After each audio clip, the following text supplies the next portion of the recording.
Koya eno yinchi mwina alala babaponsano endaseka kansa balipundire ala oya polisi anansinda bepa kwinchira muri sacha ala wakutola mukafe kubati ni salontone wa wachonto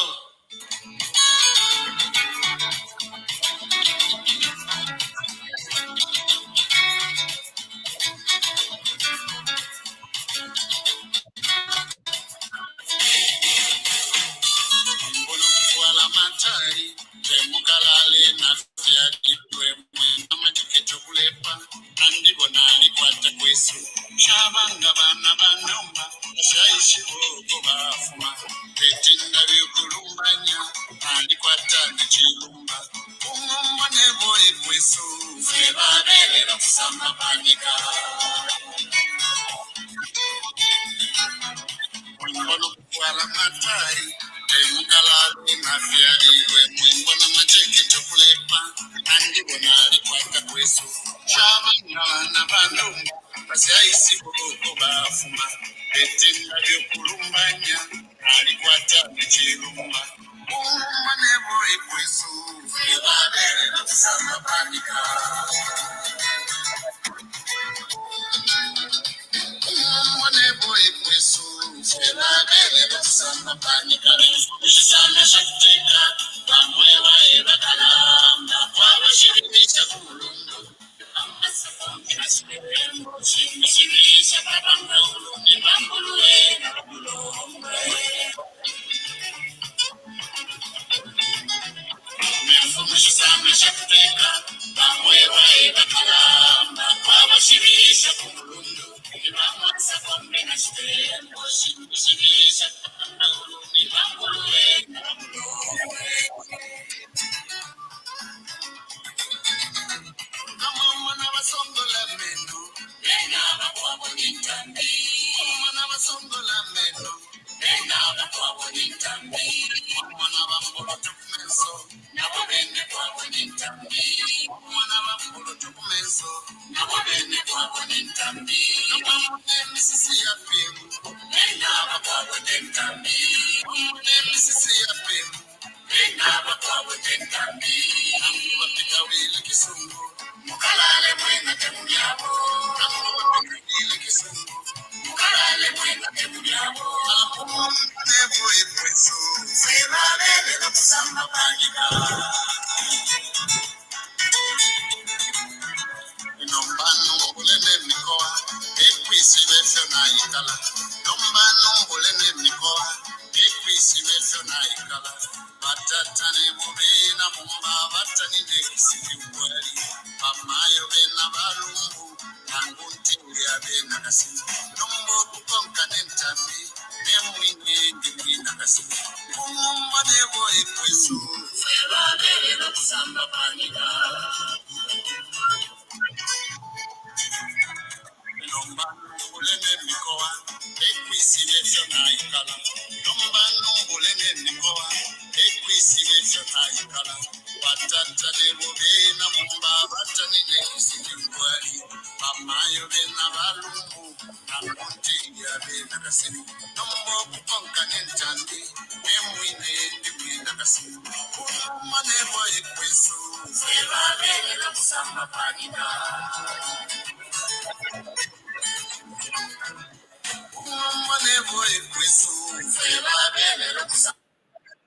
Good morning, good afternoon, good evening, depending on where you are catching us. We are live on TV Raputo. It's Tuesday, the 26th of April, 2022, and the time is exactly 16:36. If you are in Zambia, 16:36 p.m.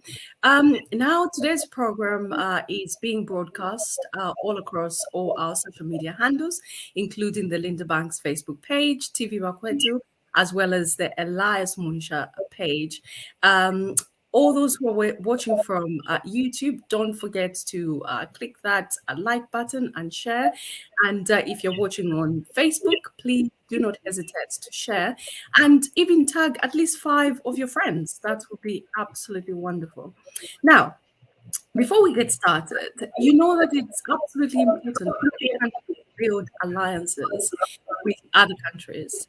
And these alliances exist to advance their members' collective interest by combining their capabilities. Now, these capabilities can be industrial, financial, or even military, and it's therefore imperative that candidates who are chosen to represent one's country have the desirable skills. Now, what are these desirable skills?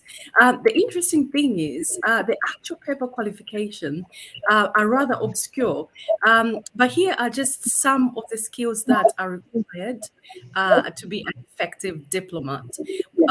One has to possess an abiding interest and passion for the art and craft of diplomacy and international relations. And the person has to demonstrate analytical temperament. So, not kuzanda zanda, fast, fast. You have to have a temperament that is measured. You should be able to write well as quickly. You have to be quite snappy, be verbally fluent and concise. And another thing that you need to possess for those who are looking into diplomatic missions, you need to have attention to detail. You have to be meticulous and have attention to detail, as well as being tough but quite measured. You have to be also quite good at being able to negotiate your way through certain trade deals. Okay, so now on today's program, we will be discussing the UPND's foreign policy and the process of selecting candidates. What is the process that the UPND are going through, or perhaps what should be the process that the UPND should be undertaking. And to help me discuss this topic, I have a Kopoloman in my presence who is based in Kitwe, Zambia. He has worked for nearly 2 decades for Fortune 500 American multinational company, the incredible Colgate Palmolive. Some of you who were born like a few years ago, you probably don't remember Colgate Palmolive. He was the first indigenous citizen of an African country to rise to the position of marketing manager, and thereafter became marketing director at Colgate Palmolive on the African continent. Mr. Malunga has also served as commercial director for the company in Egypt, Tanzania, but there were numerous other assignments that he was sent to in countries like the United States, including the United Kingdom, as well as India, Kenya, etc., etc. If I have to go into everything that he's done and every country that he's been to, I think we could be here forever. Mr. Malunga, welcome to the program. Thank you. It's good to be here. And I must say, welcome back, because you are not a stranger to TV Wakwetu. Yeah. It's great to True. be here. Yeah. It's great to be now, here. Yeah. What is Zambia's foreign policy in this new dawn administration? 8 months down the line, most appointments in foreign missions, including ambassadors and high commissioners, are yet to be made. What is the holdup? What is going on? Well, I'll come up with my thinking on the holdup and whatever. But to look at foreign policy of a country like Zambia, I think we have to look at it from the beginning of our country as an independent country, perhaps up to 1991, because the times were different, the policies were different, and then the switch from 1991 leading. In fact, each administration that's been around has taken a slightly different turn in foreign policy. But really, a country's foreign policy should be consistent. There shouldn't be any major shifts. If you look at the foreign policy of the first administration, the UNIP administration under Kenneth Kaunda, it was set. It was solid. You knew where you stood on every issue in the world. Now, for example, that administration stated they had 5 or 6 points. we pledged to support those who were fighting for the liberation of their countries, self-determination. We pledged to cooperate with independent countries, all countries, irrespective of their social systems, whether they were communist or capitalist. We dealt with them. We pursued a policy of non-alignment. Now, non-alignment has been misunderstood, especially now when there's the Russia-Ukraine war, but perhaps we'll have time to talk about that. So we also pursued a policy of good neighborliness, and we supported and we were committed members of the United Nations, the Organization for African Unity as it was known then, and the non-aligned movement, the Commonwealth Organization, and other regional groups that we had started off with the frontline states and SADC and so forth. Now, every country on the planet that interacted with Zambia, and there were a lot at that time, they knew where we stood on the Vietnam Wall, they knew where we stood on Cuba, they knew where we stood on the One China policy, because you remember there was, Taiwan was in the United Nations, and mainland China was out, and Zambia really took an active role to get the circumstances changed, which resulted in the admission of China into the mainland China, into the People's Republic of China, into the United Nations. So we were active. We had a very proactive foreign policy that was respected around the world. Now, what's important is, even to the new administration, is that every member of the United Nations, you are regarded as equal members in the United Nations General Assembly. Now, there are some countries and there are some people also who feel that the weaker or smaller countries, must look up to the big boys. That is wrong. I do not believe in that. And if you do, you will really be a surrogate and you will be playing to the tune of the big powers. There were examples of that under the Trump administration, especially on the vote in the General Assemblies. But we were equal members. Now, what Zambia did was to stand. We had people that delivered our foreign policy. We had diplomats that were well seasoned, which is really what we haven't had in the last, maybe 30 years, very, very few of them. Even before independence, some of the people, the names that we're talking about, the RBs, Rukia Bandas, Vernon Mangas, and Ali Simbules, etc., they were attached to certain missions before independence. They were attached to Italy, the United Kingdom, and so they learned diplomacy. They learned all the functioning of a mission, which was good. What we are seeing now is totally different, and to me, it's a disaster when you send people that are not qualified. You mentioned some of the things there. Over and above that, a person must have the understanding of the politics of that country, the economy of that country, the geography of the country's social and cultural activities that go on in this one. Then you'll be able to plan. If you do not understand how the US government operates, you'll be groping in the dark when it comes to certain things. So, and also what's important is that in African countries in general, the president is the director, is the orchestrator, the conductor of the foreign policy.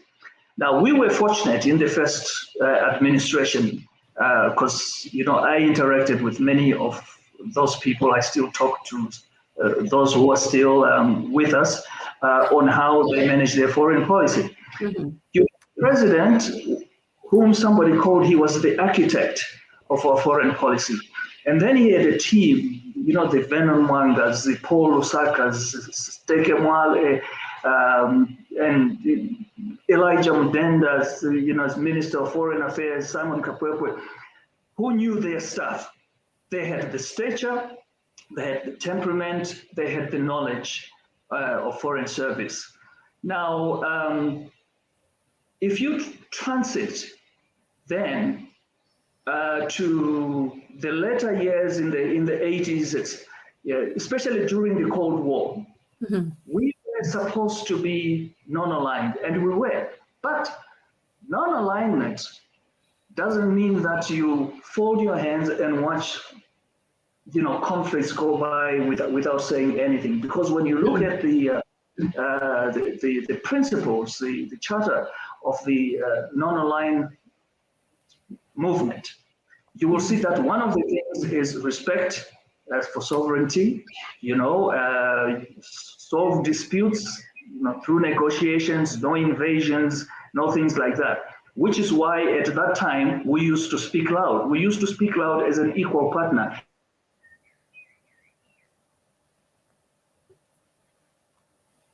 And we were respected for that. Czechoslovakia in 1968. I mean, if you were to look at the statement that came from Zambia at that time, you'd think, oh, the Russians are going to be mad with us. I mean, we were very tough in that statement, to the point where, we know we are a weak country, but they can get mad at us, it's okay. But Russia remained one of our strongest friends, as seen in the Liberation War. We had major differences with the United Kingdom, and at one point a lunch was abundant at number 10 Downing Street when President Donda got met with Edward Heath.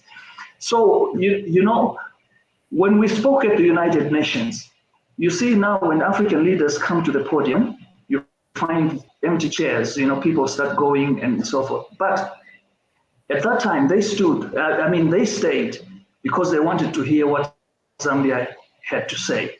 Yeah. Now, when you have solid foreign policy like that, you become respected, whether you are big or small. Yeah. Any issue around the world affects you. Yeah. There has talk now about the Ukraine-Russia war. Oh no, we shouldn't get involved. We are. We are feeling the effects right now. And yeah. I've written just on that, Mr. Malunga. It's interesting to note that India has taken the stance that Zambia would have taken during the Kaunda era. Would you agree? Yes. But India is playing it, real cool, just like China is. There are some countries that voted. I expected the votes to go some. Somebody was saying African countries should have, met and discussed which way to go. There will be differences. Because they have different interests and different relationships with Russia and Ukraine, different trade deals. That's right. And the General Assembly has been very active, but that's another topic because the UN has got serious problems as well. But you see, if we do not learn from other conflicts, we will see those conflicts because the world will never be at peace.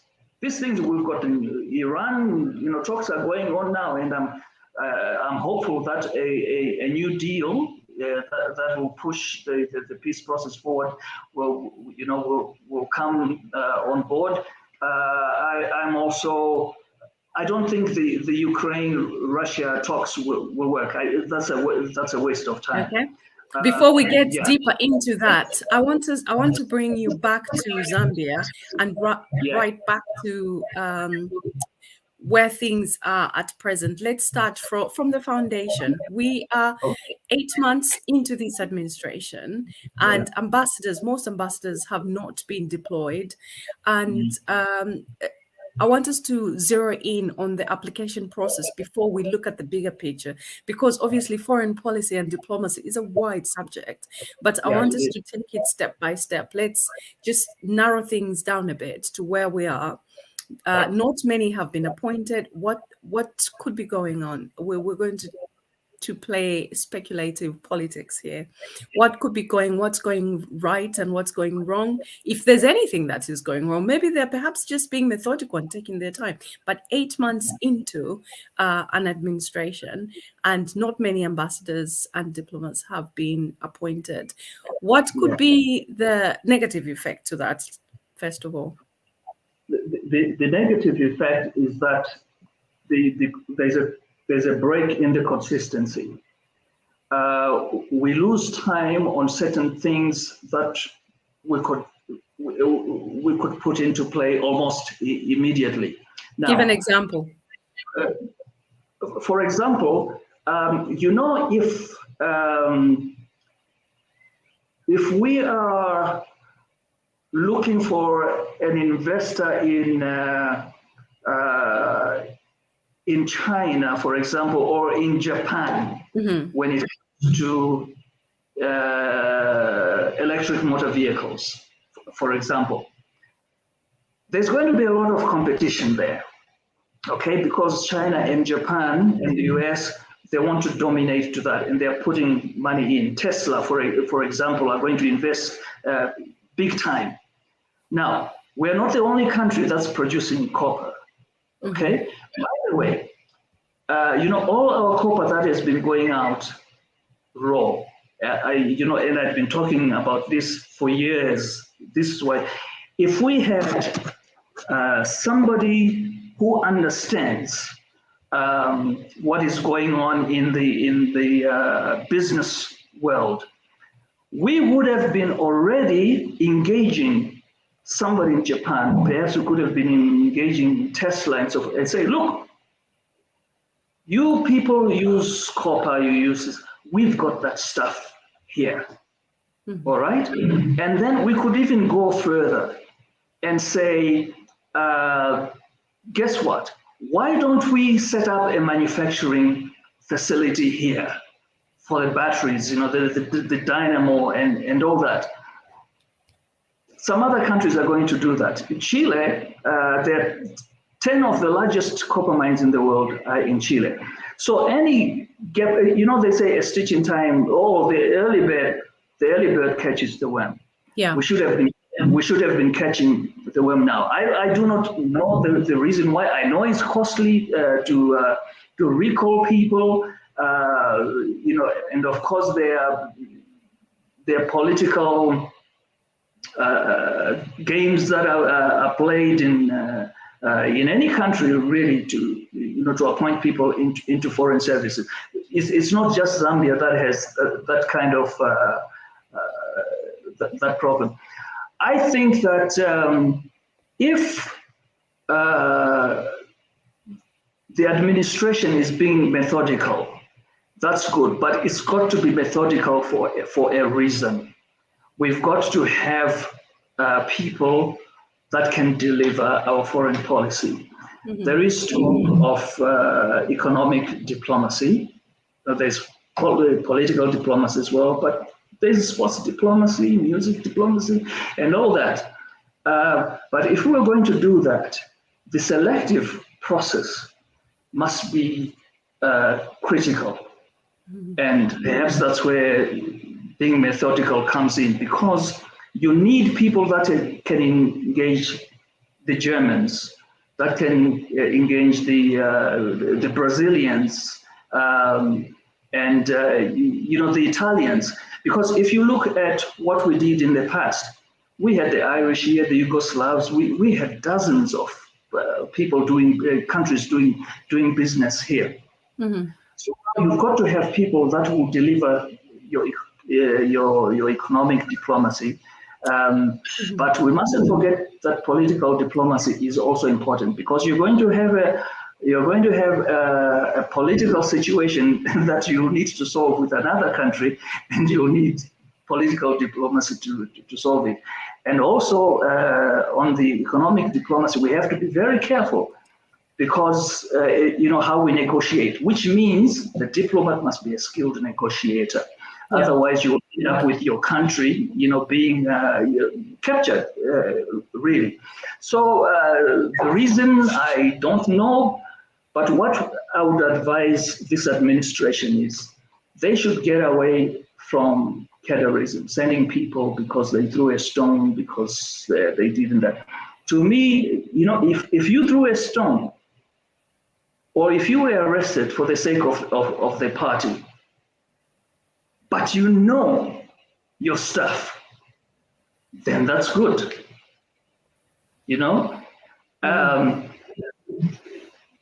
That's not a problem. But because some people, have an opinion, have a thinking that going into foreign service, there's a belief, a misconception by a lot of people in this country, and I see it, who think that being sent into foreign service as a diplomat is not only an elevation in status, but an opportunity to live in a foreign country and have a good time. It's not that.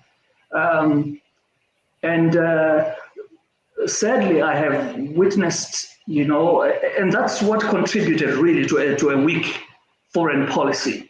So we were not really proactive.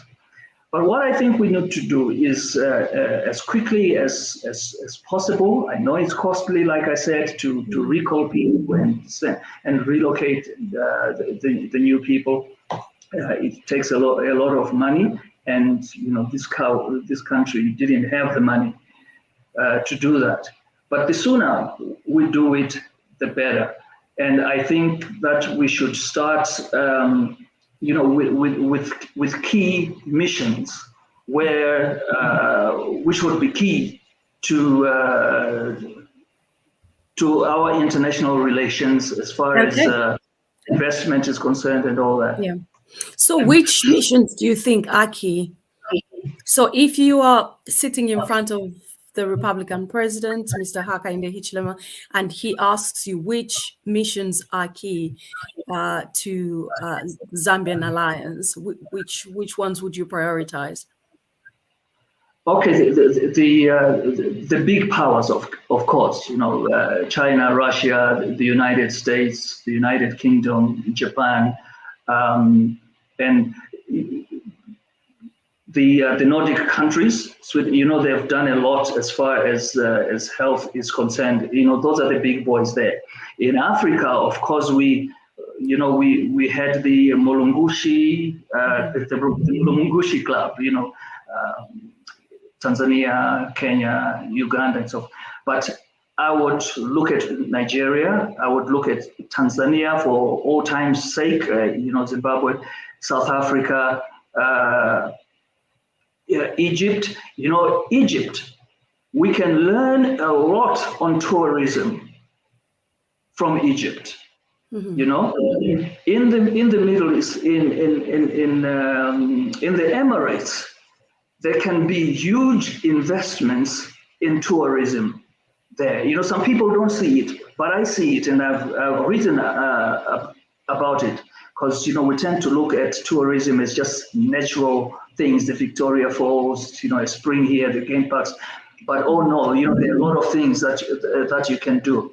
One of the key things, key countries that has been sort of, or continents really, that has been sort of sidelined, for lack of a better word, is the South American continent.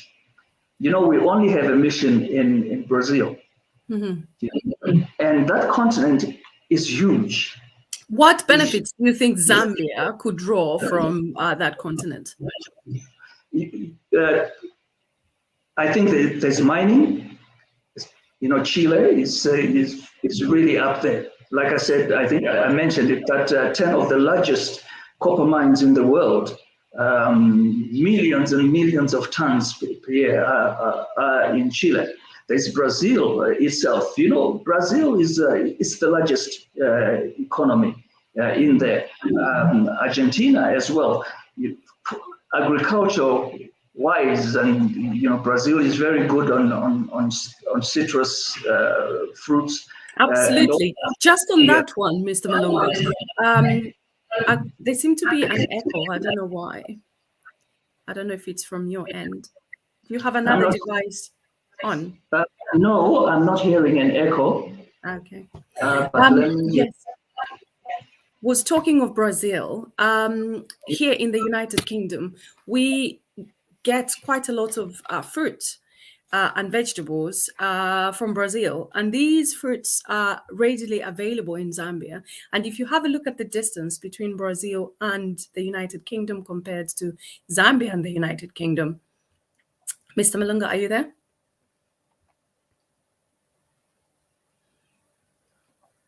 I think I may have momentarily lost my guest.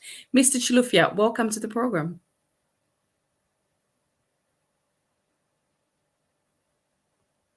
Mr. Chilufya, are you there? No, he is not there. Okay. Oh, yes, he is back. The power of the joys of technology. Are you back? Patrick Chilufya, are you there? I'm there, but I can't be on camera because that's all right. That's okay. Welcome to the program. Yes, Valinda, how are you? Welcome to the program. Thank you so much. What's your contribution? We are talking about foreign policy.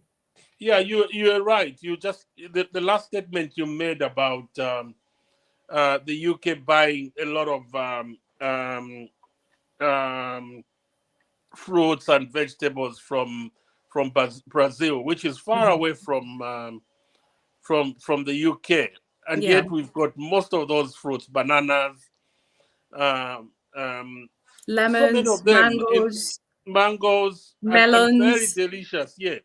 So it's because I think there's something we're lacking. Maybe we're not marketing our country properly, or the policies, or something is somewhere is wrong, because there's no way.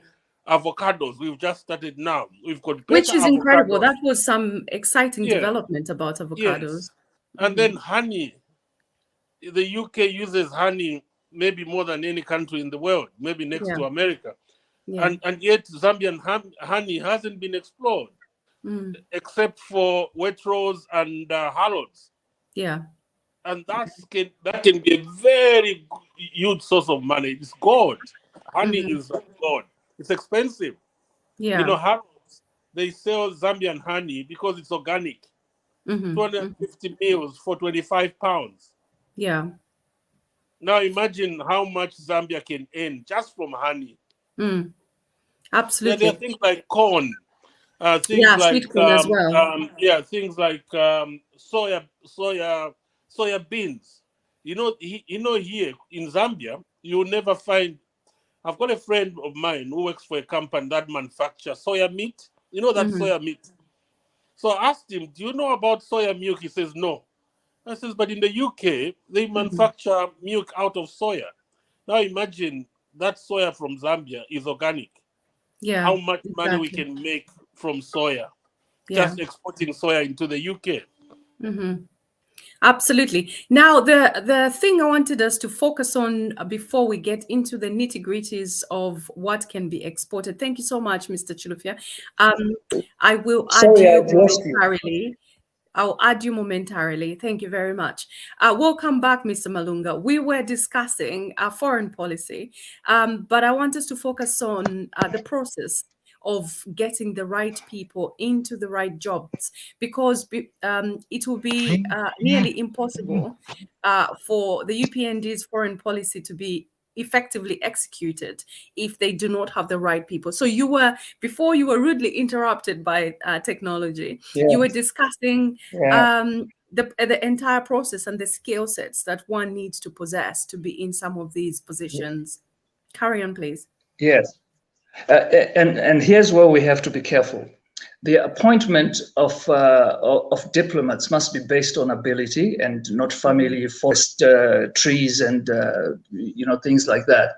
Now, in many countries, there are people that are sent into diplomacy, into foreign service, who may not have the experience, but they are political appointees. All the countries do that.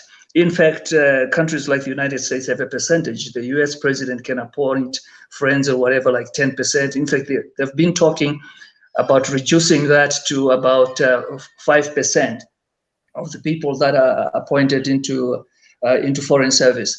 But you see, when you get the right people, another critical thing is that there has to be consistency.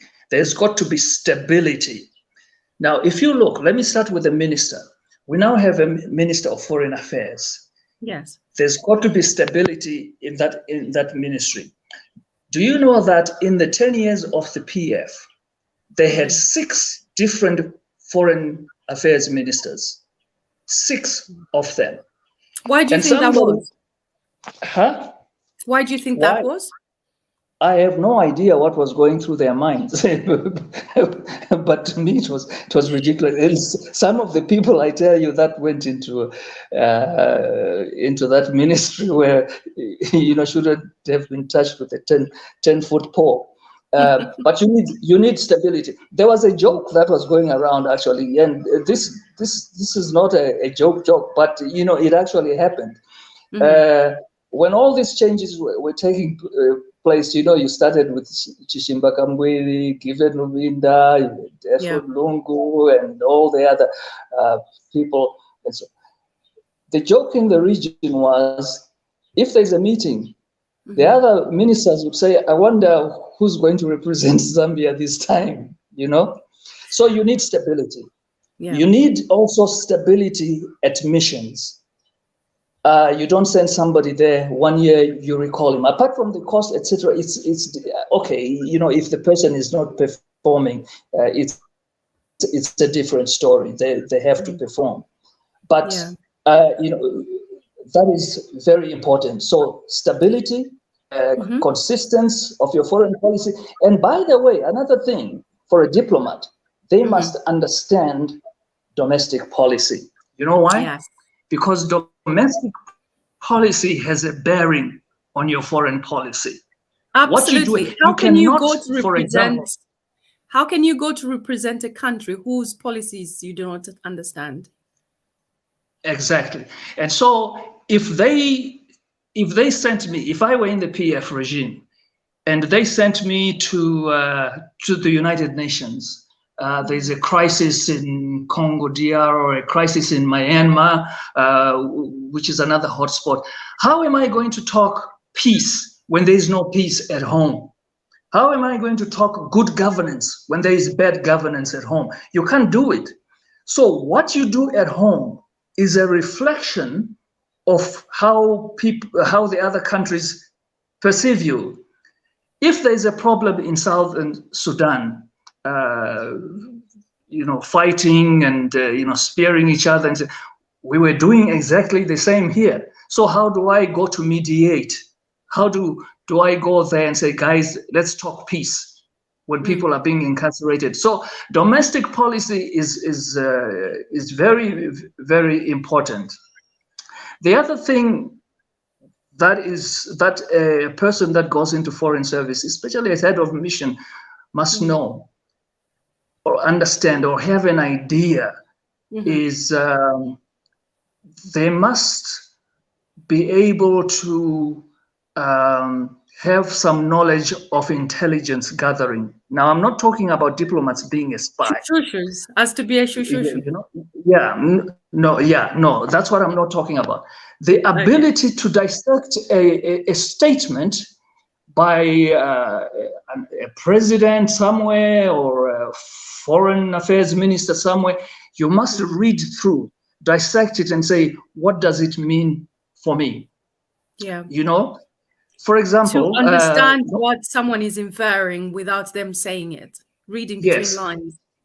that's right. Yeah, especially the big powers. You know, I wrote a paper on the foreign policy of the great powers: United States, Great Britain, and China and Russia.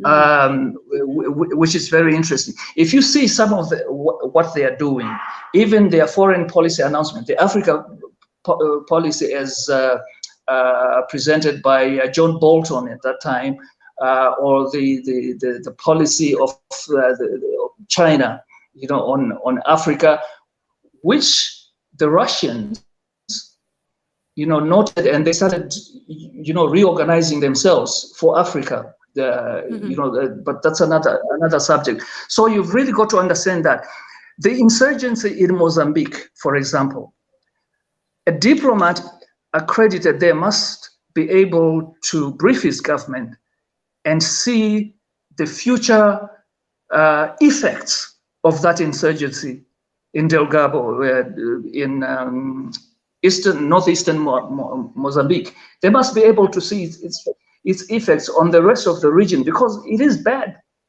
It is bad. Those guys, they mean business. It's not just there. Once they start moving, coming towards here, right up to Angola. So, you know, you need somebody that can, you know, see through that, present that to the bosses in Lusaka, and perhaps it goes on to the region, like SADC or things like that. So that's another very, very important thing. For example, I'll give you another example of how you see through things. Remember, China, I don't mean to discredit them or whatever. It's part of their foreign policy. But you remember that they wanted Chinese taught at the University of Zambia. Remember that they wanted Chinese taught in schools. Yes, in become Zambia. Part of the, like, to make it mandatory. That's right. And certain people were not seeing a problem with that. I was seeing it. You know, I was seeing it because it's part of their of foreign a process. policy. Yeah, or of their foreign policy and dominance. So if they're going to do it here, why can't we teach, you know, our languages in other countries as well that want to teach us here? You just refrained from mentioning a language there. You could have just mentioned any language. Why can't we teach Nyanja, Bemba, or Tonga? Bemba and Tonga or whatever. In fact, it would be good for these people, because if they are coming here and they're employing, you know, their countrymen and women, they better speak our language as well. But just on that one, I was going to say, I think it would be quite good for the UPND if they're still working on the foreign policy, because, you know, my understanding is it's one of those tasks that you can keep editing it, keep evolving, reflecting on the existing foreign policy. If it's not working, situations in the world are quite fluid. Look at what was happening in 2021. Suddenly you've got COVID, raging war across the world, and suddenly you have to change things. So countries had to very quickly adapt and adopt new things. So not only were they adapting to the situation, but they were adopting new policies. So my guess is, if the UPND's foreign policy is set, it's written in stone, I think it would be quite good for them to reconsider adding some of our languages as a requirement for people who are being appointed. Like America has just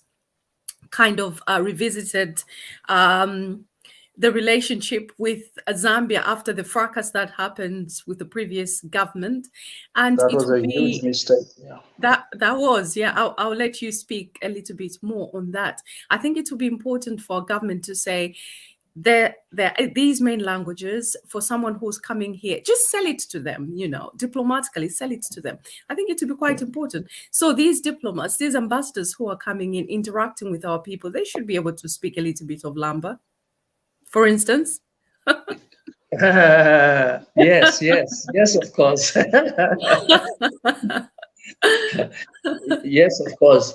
Um, yeah, so, language is important. Like you said right at the beginning, diplomacy is wide. There was a time when we used to have, the U.S. State Department would send, they sent the Harlem Globetrotters here.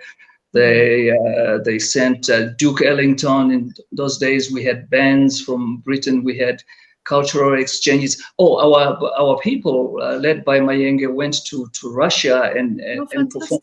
You see, that's another tool that builds your country, because people want to see and they say, what's so special about this country? Yeah, you export your culture. And they want to come over here and see. I could talk a lot about the link between foreign policy and a creative tourism sector, Please or do. or a manufacturing Yeah, please do. a manufacturing industry. We used to have factories in this country. In Dola, we had Fancos, under Abraham Mokola. We had the state enterprises, Kafue, textiles, and many of those. The number one producer of jobs, in my opinion, is manufacturing. We have to rebuild our manufacturing industry. Ndola alone had over 70 functioning, I listed them, functioning factories. Yeah. Do you know how many there are now?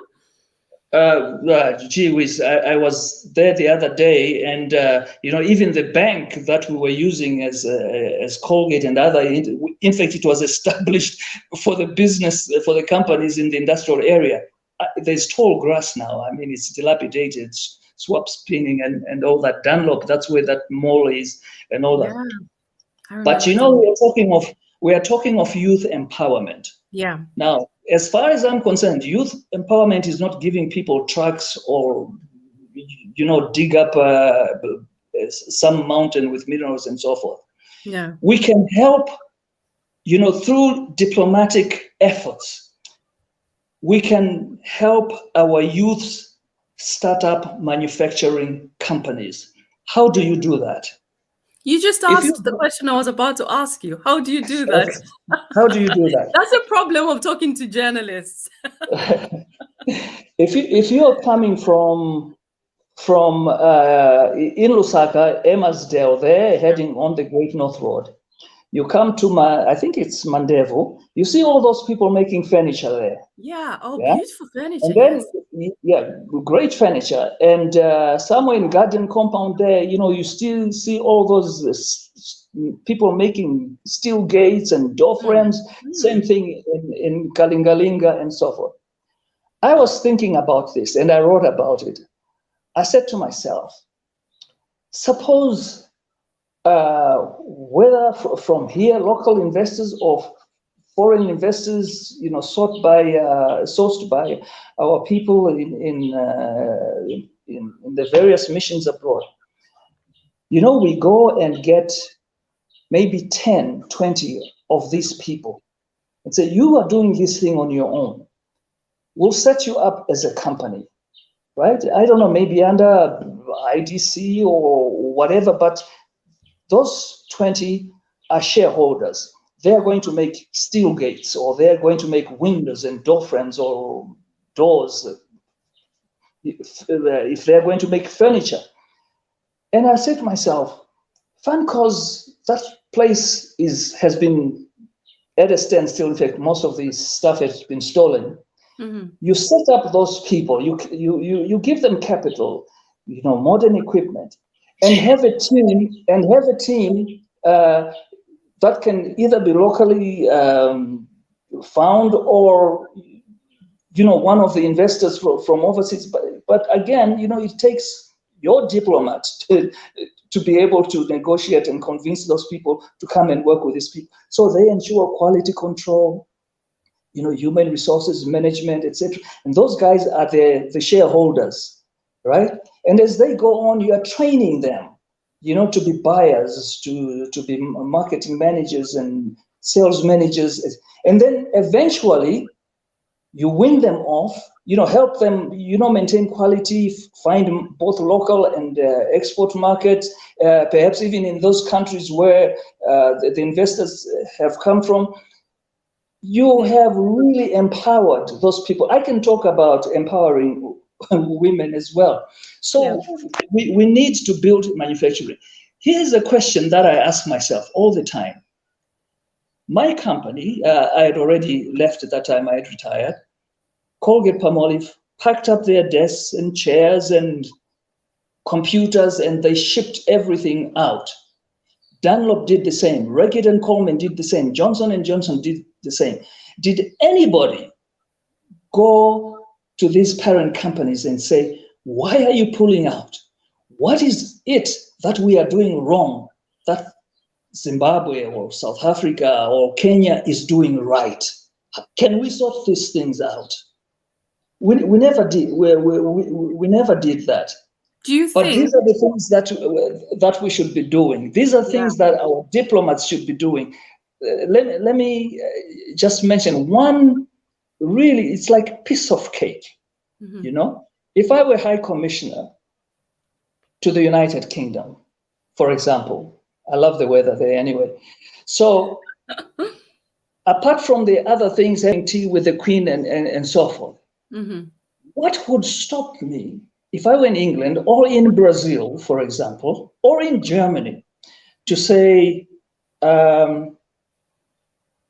Manchester United or Chelsea, I would, or the Football Association, the FA, I would like to come and see how you people run football, in your country. As simple as that, yes. Yeah, as simple as that. I go there, or I go to Old Trafford, and I spend a couple of days, talk to the people. Then I say to them, look, this is the situation we're in. We've had disasters. We had some top thing in 2012. But we've gone down. We need you. How can you help us? Yeah. Suppose you send a team to help train our administrators. And people like that. And then who knows? Maybe they'll come. At least you found an avenue. Yeah. Just on that one, Mr. Malunga, I think that's the other thing that I wanted to add on what could be included in the process. Whatever team is selected, or I don't know what process they use to appoint these people, whatever team is chosen to represent Zambia, they need to go through a robust kind of training, because most of them perhaps have not even left the country. They don't know the cultural background to living, for instance, in Germany or Russia or the United Kingdom even. I'll give you an example of the United Kingdom. For you to become a permanent resident, you have to go through a particular silly training where you've got a booklet. I think if I check behind my bookshelf, I've got one booklet. It's called Life in the UK. So there's a test, Life in the UK test. You have to study the history of this country, how it came to be, the monarchy, the culture, the celebrations, festivals. You learn all that. And then you sit for a test. You have to sit for a test. If they feel that you've passed that test to be worthy of becoming a British citizen, then they would say, yes, I think you've earned your right to become a British citizen. You know that fish and chips is one of our favorites. On Sundays, we eat roast dinners. You know that the Romans invaded Britain whenever we copied this and that. You learn all those things. So if you appoint these people, I think it would be quite nice to see that they are put through some sort of similar training, that they understand the culture of that country. And I'll tell you the reason why. A simple thing as not being able to discuss religion and politics on the dinner table saved me such a lot. You'd go to this very affluent meal, you've been invited by neighbors or colleagues, and being Zambian, you dive into politics, and everyone is just like, what are you doing? We don't do that. It's dinner, we're Yeah. eating. So if you Yeah. don't learn those things, you start breaking and British people, for instance, are quite interesting. They're quite particular about how one conducts themselves. So Yeah. other countries will be the same. So if you learn their culture, you learn their code of conduct, etiquette, so important. You'll be able to represent your government well. And not only that, you touched on something quite important. The person who's being sent out to represent Zambia, to represent the Hichilema Lumengo administration, they need to be able to understand what the president stands for, what's the policies of foreign policy, domestic policy even of Zambia is, so that they can be able to sell that. Yeah. Soon enough, we want to be seeing Iftenge as a norm for, the Wazungus. Yeah. They know that, there's a Zambian ambassador to the United Kingdom, and this is what they eat. Things just it's not just for us to be adopting foreign concepts and foreign ideologies. We should be able to sell ours as well. Yeah, one of the things that I don't know if it's being done, I honestly don't know. There's got to be a vetting process. Yeah. If you're looking for a job, you don't just show up, or somebody, well, in some cases they do, somebody knows you and then, they offer you a job, but it doesn't happen that way. You go for interviews, what do you know about this job, and so forth, and then you are either hired or rejected. So here's the thing: there's got to be a vetting process. You call a person. This is what we are thinking of doing. We want to send you to Germany. Let's talk about that. And you begin to sell yourself, what you would do there, and then the president says, yeah, this is in line with my thinking. This is our policy, and I think this person can do it. I think that's what has to be done. Just sending people, we will end up with a failed thing, which is why career diplomacy is important, and we need to start now. We need to start now. Yeah. So we need to start growing or cultivating and sort of nurturing this career diplomacy. We're starting it all over again. That used to happen in the Kaunda times and then went on during the MMD regimes. But I think with the Patriotic Front, everything just went tits up, so to speak. Emmanuel Munga, welcome to the program. Thank you very much, Linda. How are you? I'm very well, thank you. And thank you so much for being so patient. What's your contribution? Thank you. Well, your sound is a little bit low. Are you able to increase the volume for a bit? Okay, let me maybe manage something here. I like the tree that how is am in I the now? background. What tree is that? Well, I'm actually in the farms in Lusaka West. Oh, fantastic! Yes, what's your contribution? Yes, I'm saying I joined a little bit later, but let me say that is a very wonderful presentation from my elderly citizen there. Thank you, sir. Thank you. I appreciate it. Thank you so much. My contribution, actually, the things that have come out, actually, which are very important for a very beneficial diplomat for a country. I'll highlight three, and probably I will show how they are important, but you have already mentioned, but they were interesting to me. Number one, understanding and knowing your local policy. This is very cardinal. Yeah. When you go out as a diplomat, while you are there, you are enjoying, you can have this and that. Your main objective is to see how you can advance the growth of your country. And without knowing your local policy, what are you going to lobby for? it will be very difficult for you, because whatever you lobby for, it should be in line with your local policies, your local developmental agenda. You should know all those things, because it is through these diplomats that some investors come in. You need to know actually different sectors of your economy, different sectors of your country, for you to be able to chip in and woo some investors. Very important. The other thing is that the one you explained, Linda, about knowing the culture of a country. You touched on something very important, that sometimes someone may not tell you that here we don't do this, but they would rather just give you a cold shoulder, and you won't be able to interact with those people successfully.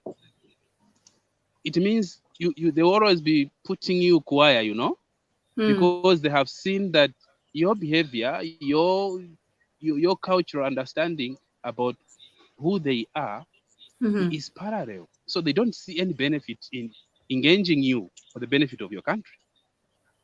So it becomes very important. People should know where they are going. What kind of people are they? What kind of a country? For them not to step the boundaries. They may not tell you, but it may be a blockage for you to be successful in your diplomatic work. Then the last one is I feel like we have been sending diplomats who are not innovative enough. Exactly. Yeah, because diplomats, when they are out there, they need to be very innovative to see the gaps, to see the opportunities which lie in those countries that they can bring back, they can bring home. But it seems our diplomats usually they go there and have fun, enjoy because they are abroad, and they only do things probably maybe which are being assigned to them from home here again. But on their own, they are not innovative enough to advance their work. I think those are my contributions that I thought I should bring out. Thank you very much. Emmanuel Munga with his beautiful tree. I'll be interested in knowing what type of tree that is. I love trees. I don't even remember. I've lived in the Eastern Province for so long. Yeah, like over 15 years. Oh, and wow. So you are in Eastern Province now? The local names. Right now I'm actually doing my master's. I'm in Lusaka. Fantastic. Yes. That's so great. I'm just lodging somewhere in Lusaka West. Oh, that's good. Well, thank you for joining the program. Mr. Malunga, you were nodding as Munga was speaking. Yes, you know what he was saying was very important. Look, the delivery of your foreign policy must have stature in it, and must have solid people. I haven't seen it, I tell you, and if I can be bold, I would say we've had a very, very weak foreign policy, and the delivery of that foreign policy, if you call it foreign policy. How do we strengthen it, Mr. Malunga? How does the new Dawn strengthen this foreign policy now? Here's what I would do. One, I would revisit our foreign policy. I would look, first of all, at every country in the UN, for example, and have a team of people that are knowledgeable. They put together Zambia's position in relation with those countries. So this becomes your Bible. So if somebody says, what's Zambia's position on Fiji or the Tonga Islands? You have it. Some of the countries, it will be bulky. Some of them it will be one page and so forth. I would look at certain things that have boggled my mind in foreign policy. I would look at, for example, why after a strong support of the people in the Sahrawi, Western Sahara, why did we drop the PF administration? What are the reasons why they abandoned those people? Because that was one of our key positions right from the beginning, that we will support the Polisario front. And I have got my own ideas on what could have happened. Who influenced us? Is it Morocco? Is it Turkey? Is it what happened? I'm concerned, for example, these are the things that I would be putting in this Bible.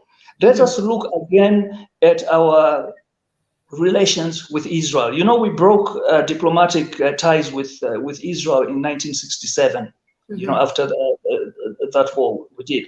But I have I welcomed the restoration of Israel as our friend. But we are not saying anything about the Palestinians, and that is wrong. There's a problem. Why do you think that is? Why do you think we're not saying anything about the situation with the Palestinians? I have no idea or what they would do with it. Perhaps there's some interest somewhere. I don't know. But here there is a problem in Palestine. I sometimes, agonize myself. It's a difficult situation. If you look at Palestine, I mean, the borders themselves don't make sense. No. But one thing we should be doing is, what do we do? How do we stand with the people of Palestine that we have stood for many, many years? And, here's another thing that the UPND administration in foreign affairs should be thinking of. There are problems at the United Nations. There are problems in the United Nations Security Council. There are serious reforms. But you see, the problem now is that Africa is not as proactive as it was, with our founders, Nkrumah, Nyerere, Keita, Sekou Toure, Gamal Abdel Nasser, those days. There are serious reforms that are needed at the United Nations. The appointment, of the Secretary General is influenced by the big powers. The 5 permanent seats in there, that should be looked at because, China, Russia, the United States, they are not going to, abandon, the permanent seats. So what should we be doing to have better representation? Should we have a permanent seat, for Africa that rotates or something like that? Also, international relations, by the way, is just not with countries, it's non-state actors. Yeah. We are currently talking to the IMF, etc.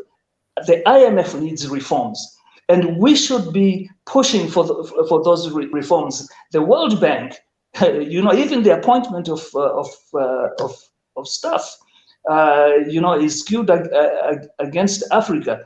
So the UPND must have a proactive foreign policy that's delivered by proactive people who know their stuff. Okay. Mr. Malunga, Zambia is currently starving. We're in debt, Kalova after Kalova. Do you think this is a time for us to start involving ourselves in sorting out Palestinian problems?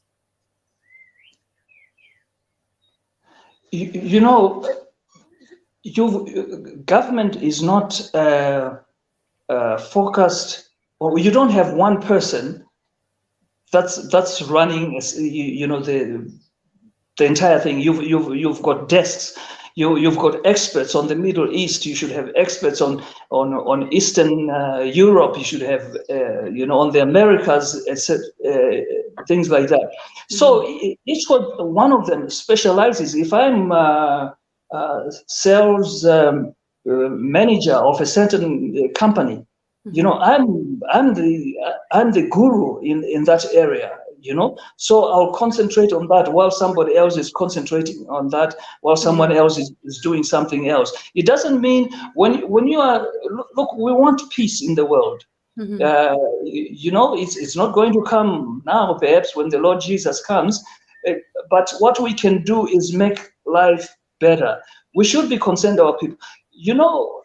If you go back to the liberation struggle, We were struggling as a nation, infrastructure broken down. We had rationing, fuel in 1965 and so forth. It was being airlifted. We had bombing raids and all that. Should we have then said, let's abandon the struggle? Mm-hmm. Let's abandon the struggle. Let's sort out, ourselves. Would Zimbabwe and South Africa and Angola and Namibia, Mozambique be where they are today? Would it have taken, perhaps it would have taken longer, perhaps it would have never done. But we must always, this is where the foundation of our foreign policy in 1964 and beyond was, humanism. Many of us didn't understand it. I'm understanding it better now because I'm seeing those things. You're now thinking about being a brother's keeper, thinking about exactly. the betterment of our neighbors.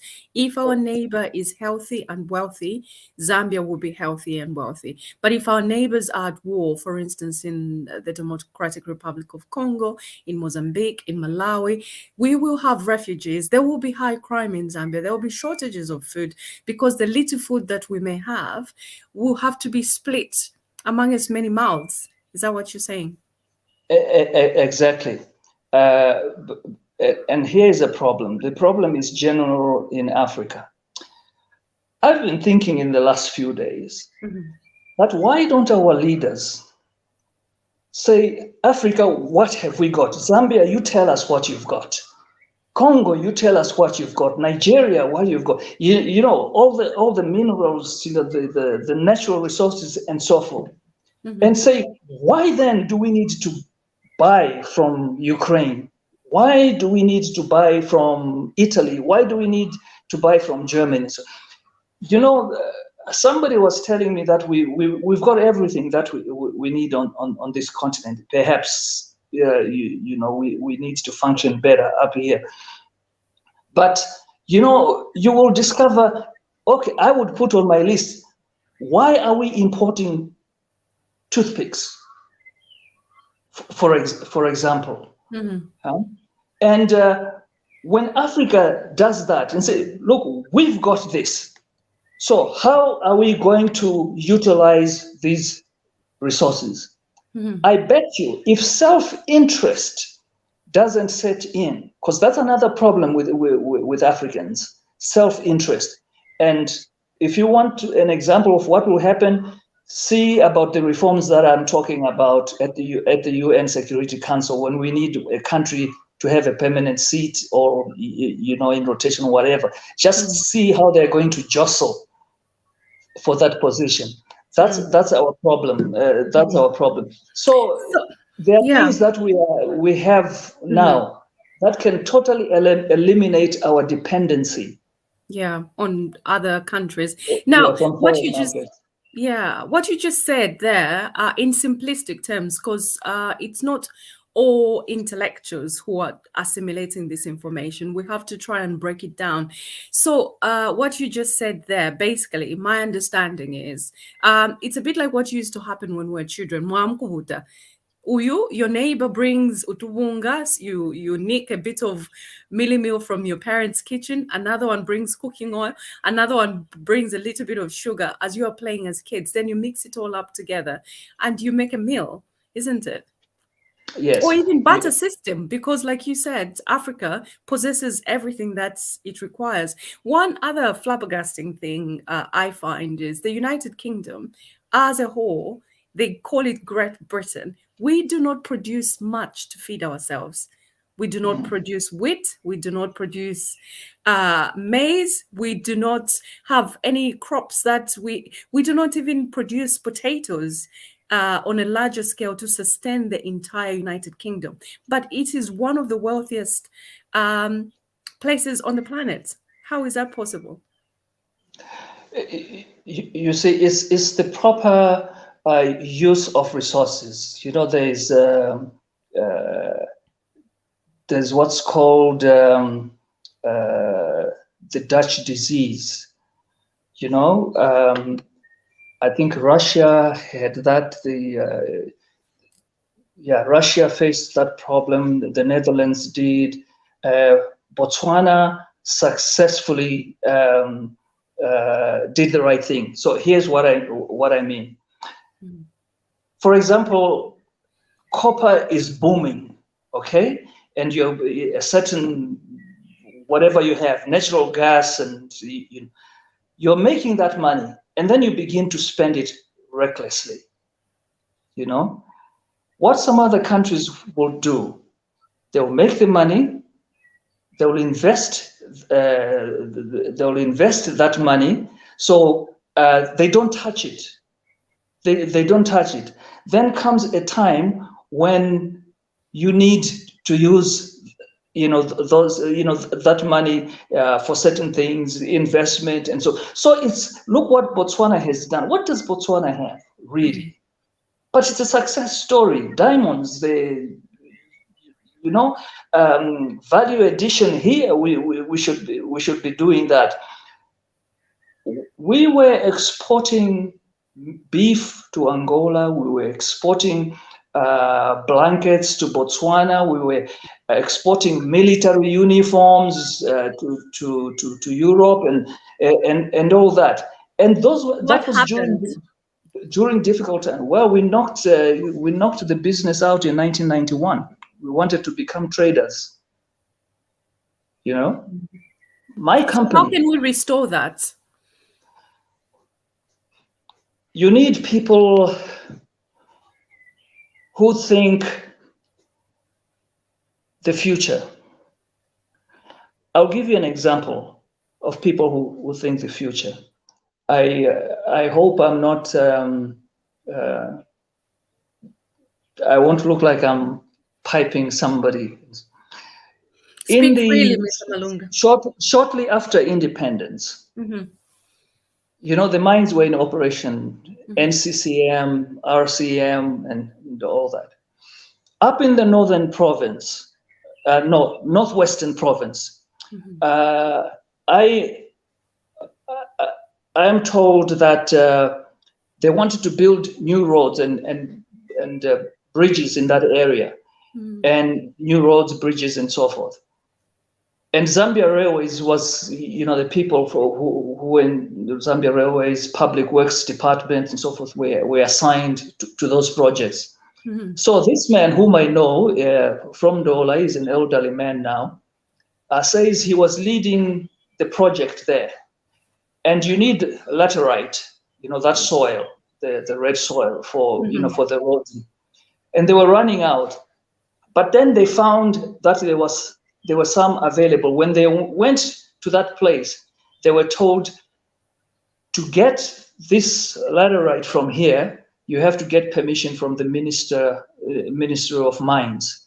So the men traveled to Lusaka, and at the Ministry of Mines office, he says he was sitting there waiting for this gentleman to finish whatever he was doing and deal with him. And there was a map behind him, and there were different colors on the map. So he got interested with the northwestern province, and he said, what is this here? Because I need laterite from this area where this color is. And he was told, sir, to get that soil from there, I will have to go to people higher than me, because there are minerals underground. And the ministry has strict instructions from the President of the Republic of Zambia that no activity shall take place there, because the minerals that are underground are left there to be exploited by our grandchildren. And so you have the mines there now, isn't it? Kalumbi or whatever, in Solwezi, Malunga, and so forth. You got that mine. And so you see what's happening now is that wherever there's a mineral, we are digging. We are digging up on rugby fields in Luwasha.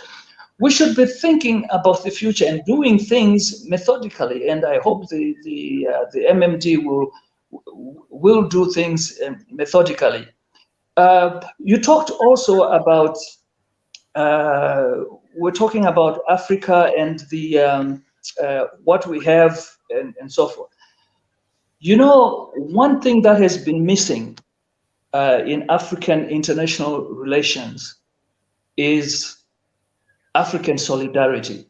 The solidarity that we saw, you know, with our founding father. I mentioned Nasa, Nkrumah, Kaunda Nyerere, Obote. Yeah, they had a Kaiko, brotherhood, and so didn't forth. they? It was so beautiful to watch. Yeah. I'm Yes. hoping 087 with President Kagame developed that kind of alliance, because that could Yeah. be quite beneficial. We need it because you see, it's in us.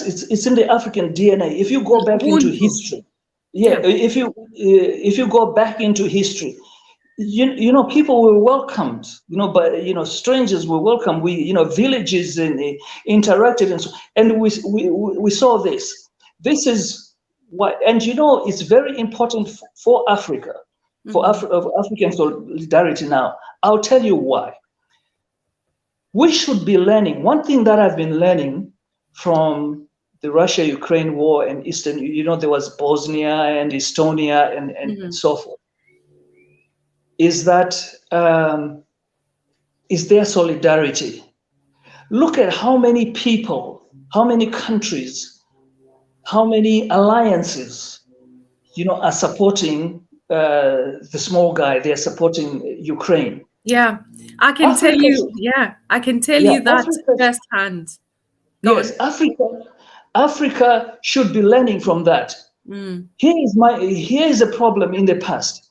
When Zambia was bearing the brunt of the struggle, bombing raids, people killed, you know, infrastructure. How many countries did Africa? Let's fast forward. After the war, Zimbabwe becomes free, Mozambique is free, Namibia, and all that. Did the OAU or the African Union or somebody say, guys, we have a member of our organization that for close to a decade or more bore the brunt of the liberation struggle? Let us put a fund together for the restoration of Zambia. They never did that. No. But you know, in Estonia, the European Union, and I began to warn around that time that, you see, if we don't take these opportunities, somebody else will. So especially when we moved back to multi-party democracy, you know, if in Estonia, the countries began to invest there, they began to take money, and look at what's happened. You know, Ukraine will be devastated. But I tell you, when this thing comes to an end, you will see the development that those people probably better than the way Ukraine was, because every country is rallying around it. And the other thing you mentioned there, South Africa, Zambia having suffered under sort of making sure that other countries were safe, but still the entire Africa didn't rally around Zambia to help it rebuild. And one thing that I find quite frustrating is what usually happens every so often in South Africa, the xenophobia, where you find Zambians and other Africans being persecuted by their fellow Africans, the local South Africans, Black South Africans. And I think that's quite a shame, because if they knew what this small landlocked country did for them, for their struggle, how much they helped them, they will be bowing before them and curtsing every time they see a Zambian just go past, instead of persecuting them. So it's such a shame that as Africans, we don't tend to do that. And the other thing that you talked about Ukraine and how other European countries, including the United Kingdom, actually, rallying around them, helping them by sending bombs, sending resources. Just here at different workplaces, we're raising money. There are flags outside the houses, Ukrainian flags. People are sending odd clothes. Children are knitting mittens and socks to help the people who are suffering because of this war. So that is just such a beautiful spirit that has come to light. And I think that emphasizes the points that you raised. As Africans, we need to revisit what KK used to call humanism and Ubuntu, basic Ubuntu, really looking after ourselves and supporting each other. And when it comes on a bigger scale, trade, you find Congo, they've got shortages of a commodity. I mean, that commodity is easily accessible in Tanzania. Why can't you just pick up a phone and just talk? Can we have a bit of this? You guys have got more of that. Why don't we just share what is going on there? So perhaps when these diplomats are being appointed, there could be some sort of training in kind of mind shift, so that it's going to start from someone, and it looks like it will have to start from us.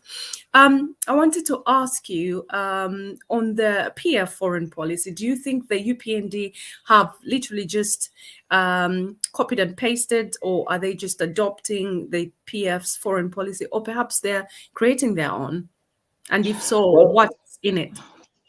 I don't know if they're creating their own, but I've seen one thing that has been picked up from the PF. In 2015, Foreign Affairs Minister Hari Kalaba presented to Parliament what he called the revised foreign policy document. Right? I've got that document. I analyzed it. I wrote a critique about it, and I have it in my laptop here. All in all, it's a good document, but it was a hypocritical document. I know that's somebody's word. It was a hypocritical because we were not practicing what was in there.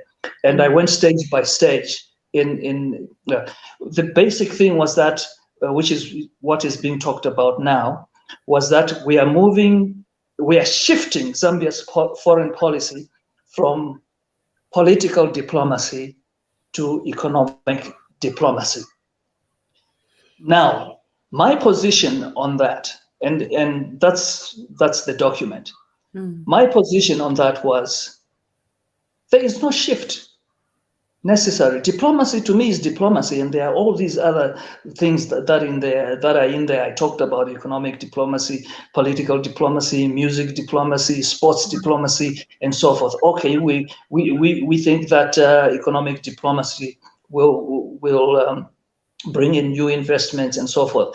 But there are lots of things that have to be done to make that successful. Now. To me, it wasn't a shift, because if you look back from 1964, there were things that were done here without even mentioning economic diplomacy. We had Itej, we had Kariba North Bank, we had Kafiwe Gorge, we had industries. The Irish were at Zambia Airways, and so were the Italians. We had the Germans were here, the Yugoslavs, the Greeks were here. By the way, Kafiwe Estates, on the kilometers out of Lusaka. That was designed by Doxidius Associates. Now, of Greece. So now, to me, it's something that we just have to do, and we have to be careful that we have a wider geographical area in terms of countries that we are doing business with, rather than concentrating on one country. Sometimes I wonder if our ability is just to discuss with this particular country. We should be able to discuss with the Japanese. The Japanese were involved in nitrogen chemicals. So we had economic diplomacy, although we didn't title it economic diplomacy. And of course, it is the implementation, it's the people that are going to drive that.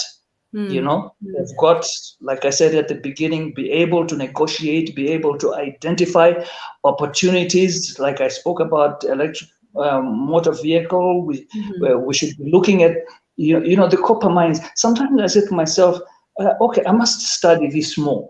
Why are we not talking to Chile? Yeah. Because Chile's economy is pretty close to the Zambian one? We have some of the finest emeralds in the world here, but I'm yet to be convinced that this country is benefiting. You know, so there are things that have to be put in place, and I think you know, I really want this president to succeed, and you know, those are some of the things he must look at. Thank you. We all really are rallying. This is why we're doing this. I mean, it's midday.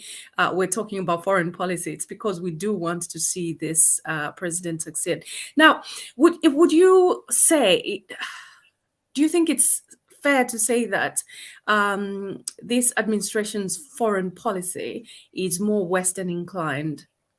And if it is, where does it leave our relationship with Russia and China and the United States? Well, the United States is worse, like China, for instance. I don't think it's Western inclined. I'll tell you what's happening. In fact, it just snapped into my mind right now. It's restoring the balance. You know, I think we are restoring the balance. There are countries that we were not doing serious business with. You know, we were concentrating in one area of the globe. So now, if we are, you know, if we are talking to the West, if we're talking to other African countries, we really have to widen our arena of investment. Because something may go wrong elsewhere, you know, you've still got the balance. So I don't agree with people that say, you know, we're paying attention to the West and so forth. The West, look, it's got its own problems. The IMF itself, I'm glad, you know, something is working out, but you know, at the same time, you know about the Washington consensus. Washington consensus, those are the rules, things that you have to do, you know, free exchange, floating, whatever, free exchange rate, and democracy, and all kinds of, there's a whole list. And so really, you know, they've got you, and you've got to play, which is why I had, many years ago, I used to wonder and say to myself, countries that are socialist inclined and so forth, if you go to the IMF, you're not going to be socialist because those guys are capitalists, you know. So, and I know that a brilliant manager, economist like, you know, the Minister of Finance, Minister Msokotwane, you know, knows how to play this game. He's been at the, you know, out there before with his international financing institution, so he'll be able to, you know, to get the correct balance. And this is what our diplomats must do also. You know, lift up the level of economic participation. Absolutely. So it shouldn't just be a case of, oh, I speak good English, or I can adapt in Paris or whatever. I think it's quite critical that these people who are being sent to these countries, that they understand such intricates of business policy.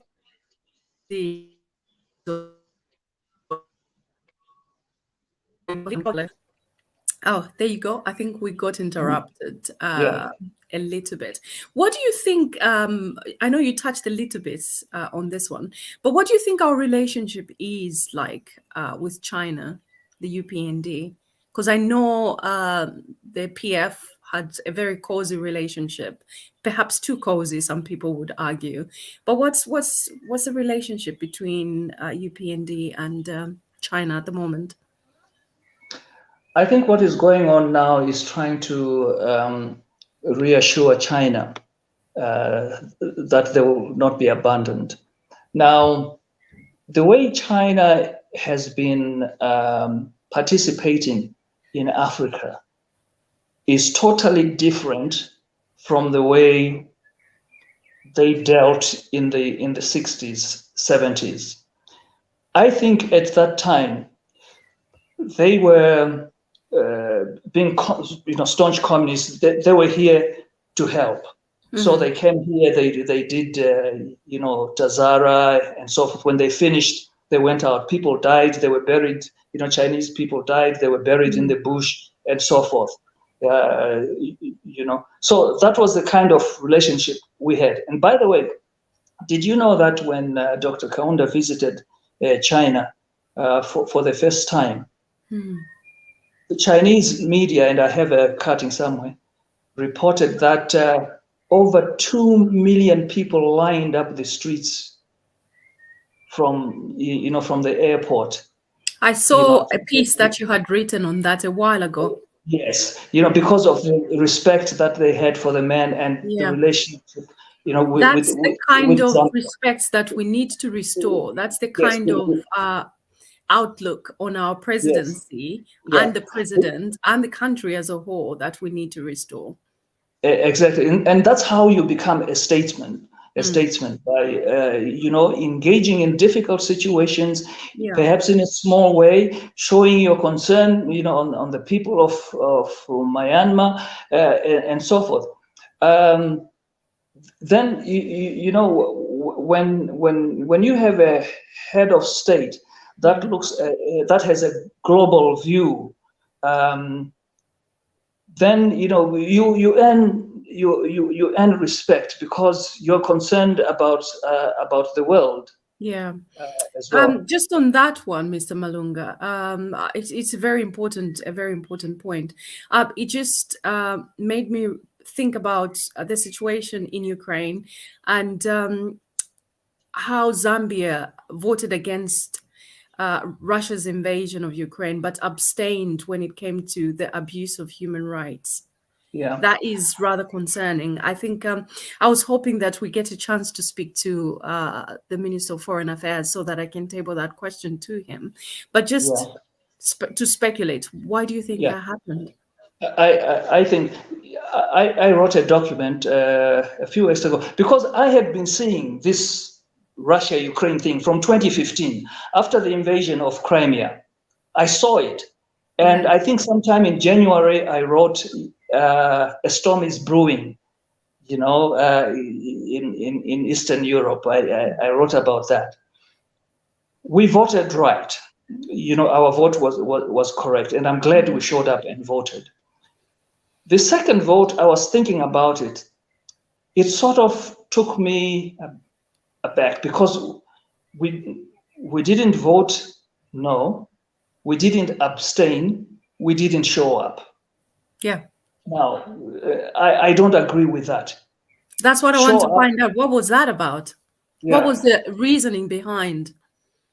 I don't know what the reasoning was about. I don't know if somebody was prodded or whatever. I don't know. But I'll tell you what I think.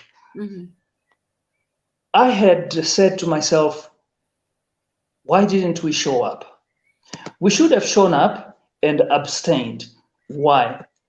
Because Russia is not the only country right now that has questionable human rights as far as Ukraine is concerned. There are human rights abuses, all over. By members of the United Nations, and any of those that are on the in the human rights group.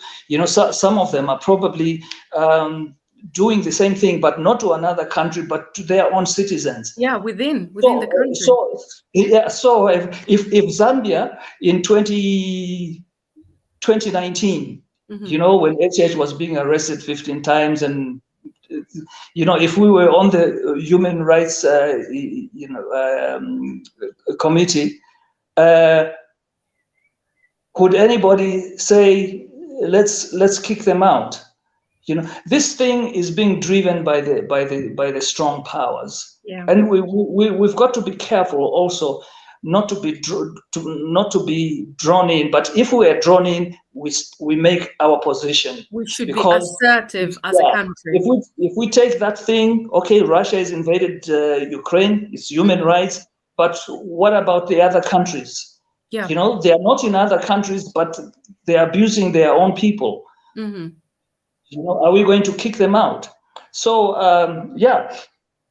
it was a mistake. The second one was a mistake. We should have abstained. Yeah.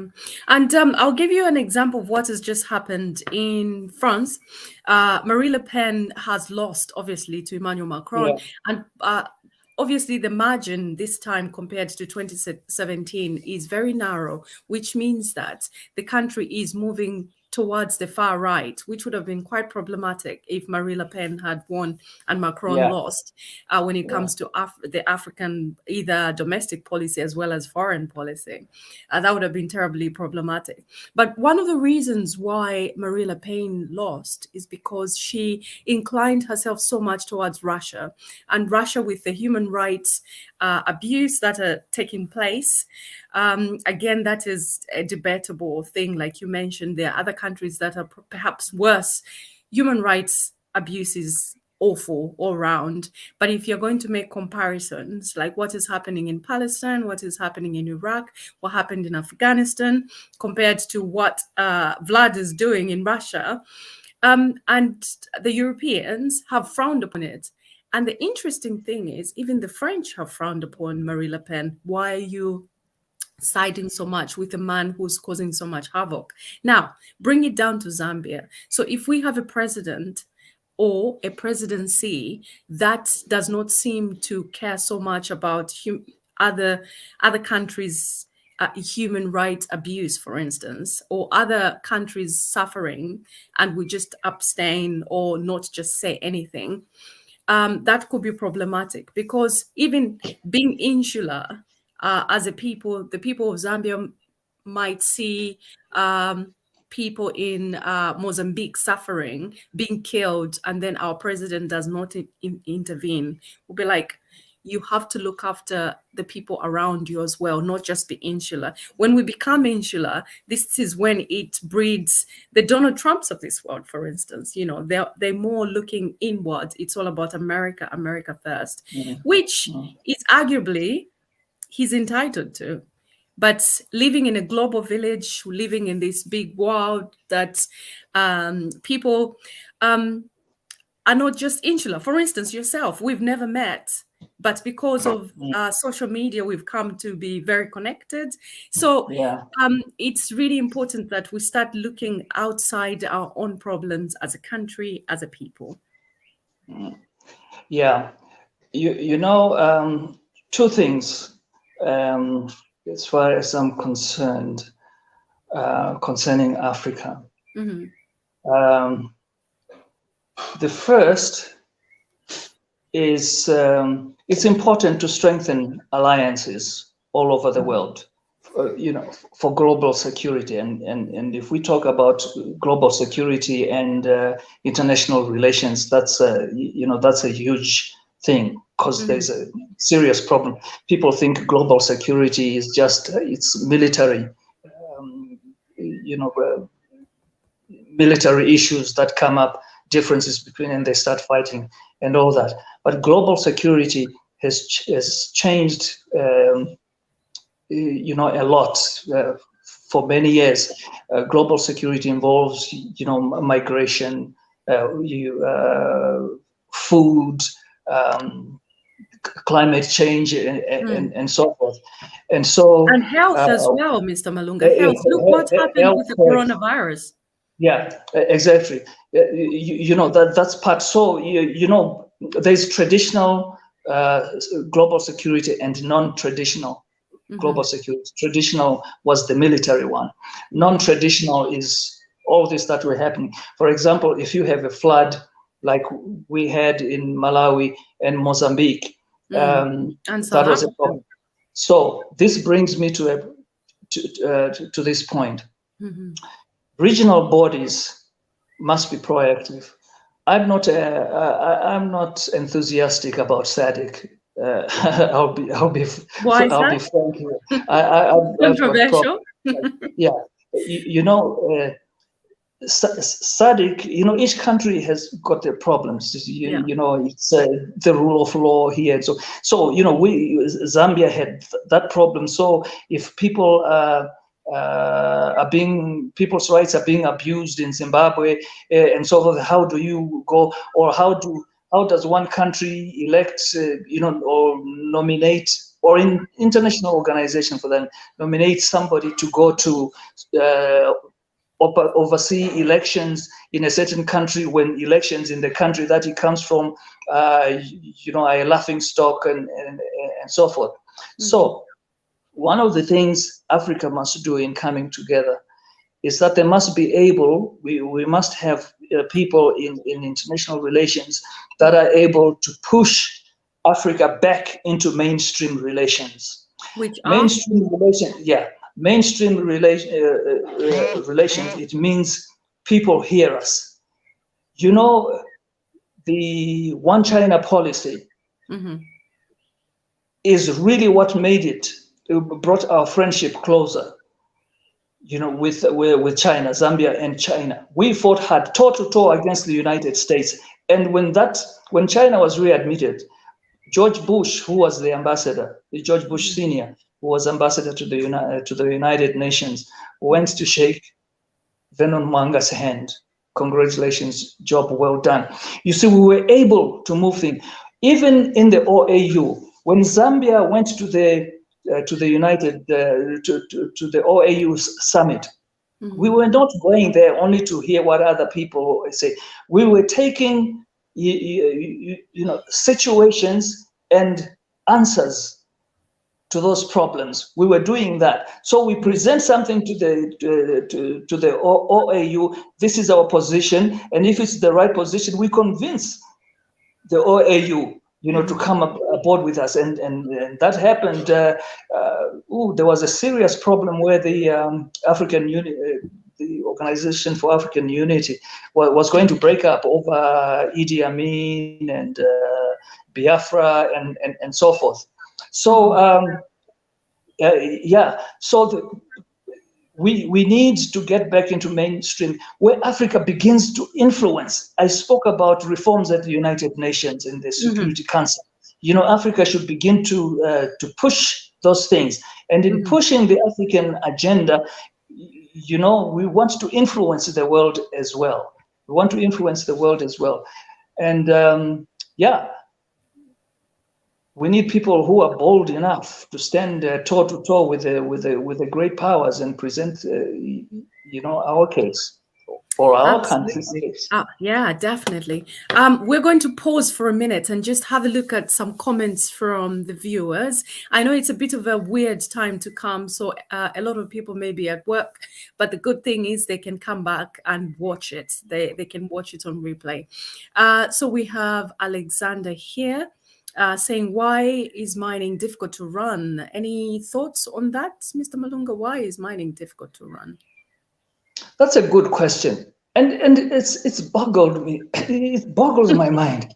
Yeah, perhaps we should have the mines minister. Actually, that's an idea. We could have the mines minister on the next program, and but in the meantime, Alexander, Mr. Malunga will have to do. Why is mining difficult to run?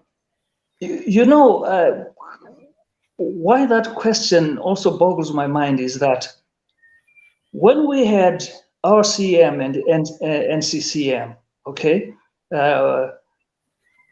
the mines were being run by Zambians.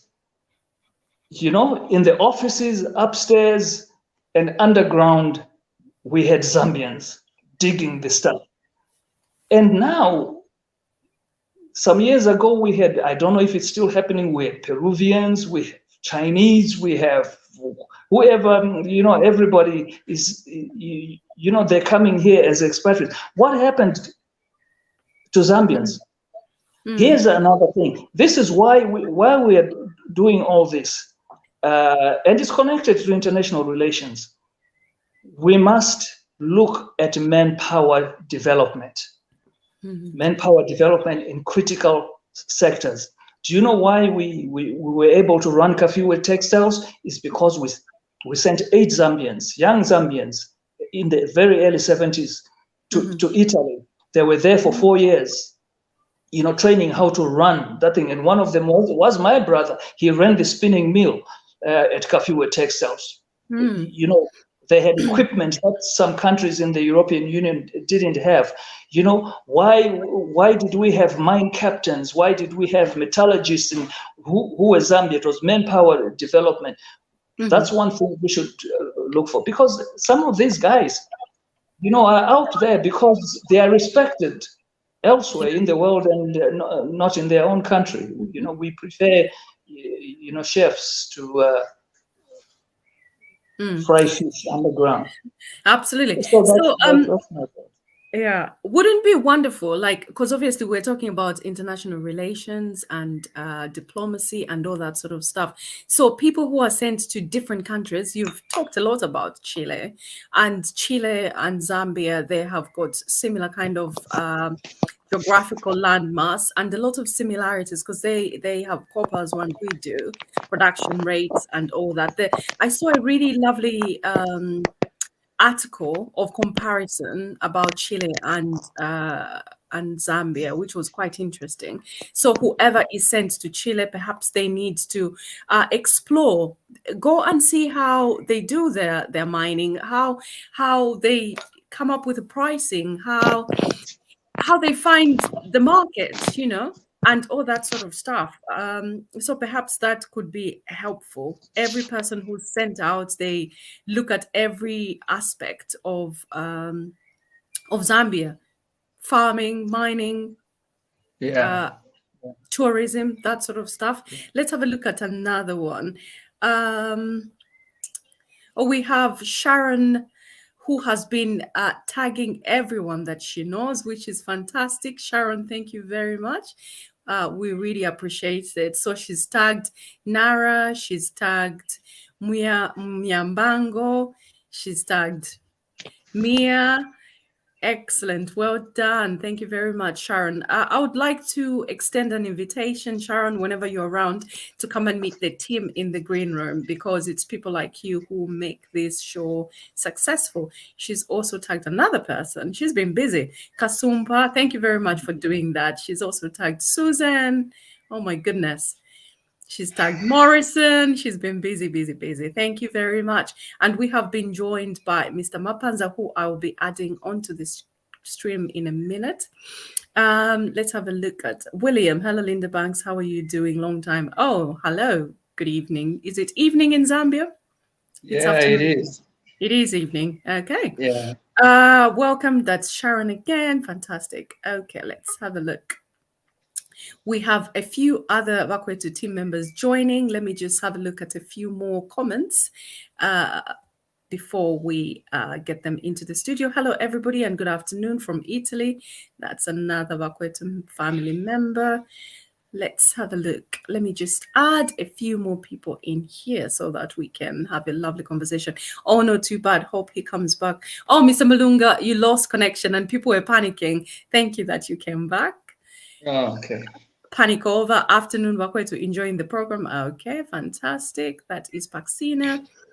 Please, Mr. Beware, the persons with disabilities have been, my guess is, left by the government. E.g., we have no disabilities as no ministers for disability, for disabled people. I think this message is a bit kind of mumbo jumbo, but my guess is you feel like Pascal, you feel like people who are differently abled have not been considered. We can table this, and hopefully whoever is watching, they can address this, please. Why is it that there is no one to represent people who are differently abled? That's a very important topic, which is close to my heart, actually.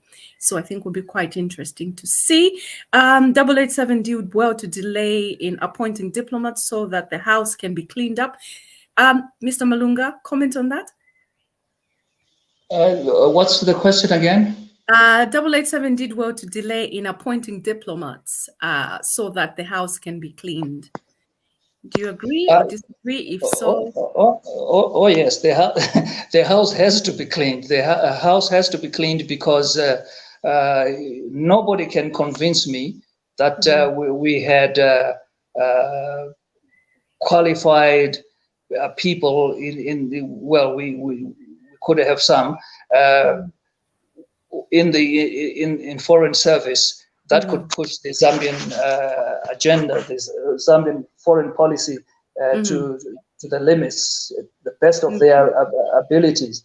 No, we didn't have them. I wasn't impressed. I wasn't impressed with some of the even as the head of missions, deputies, and so forth. This is why I said people have the misconception that going into foreign service is good for their status.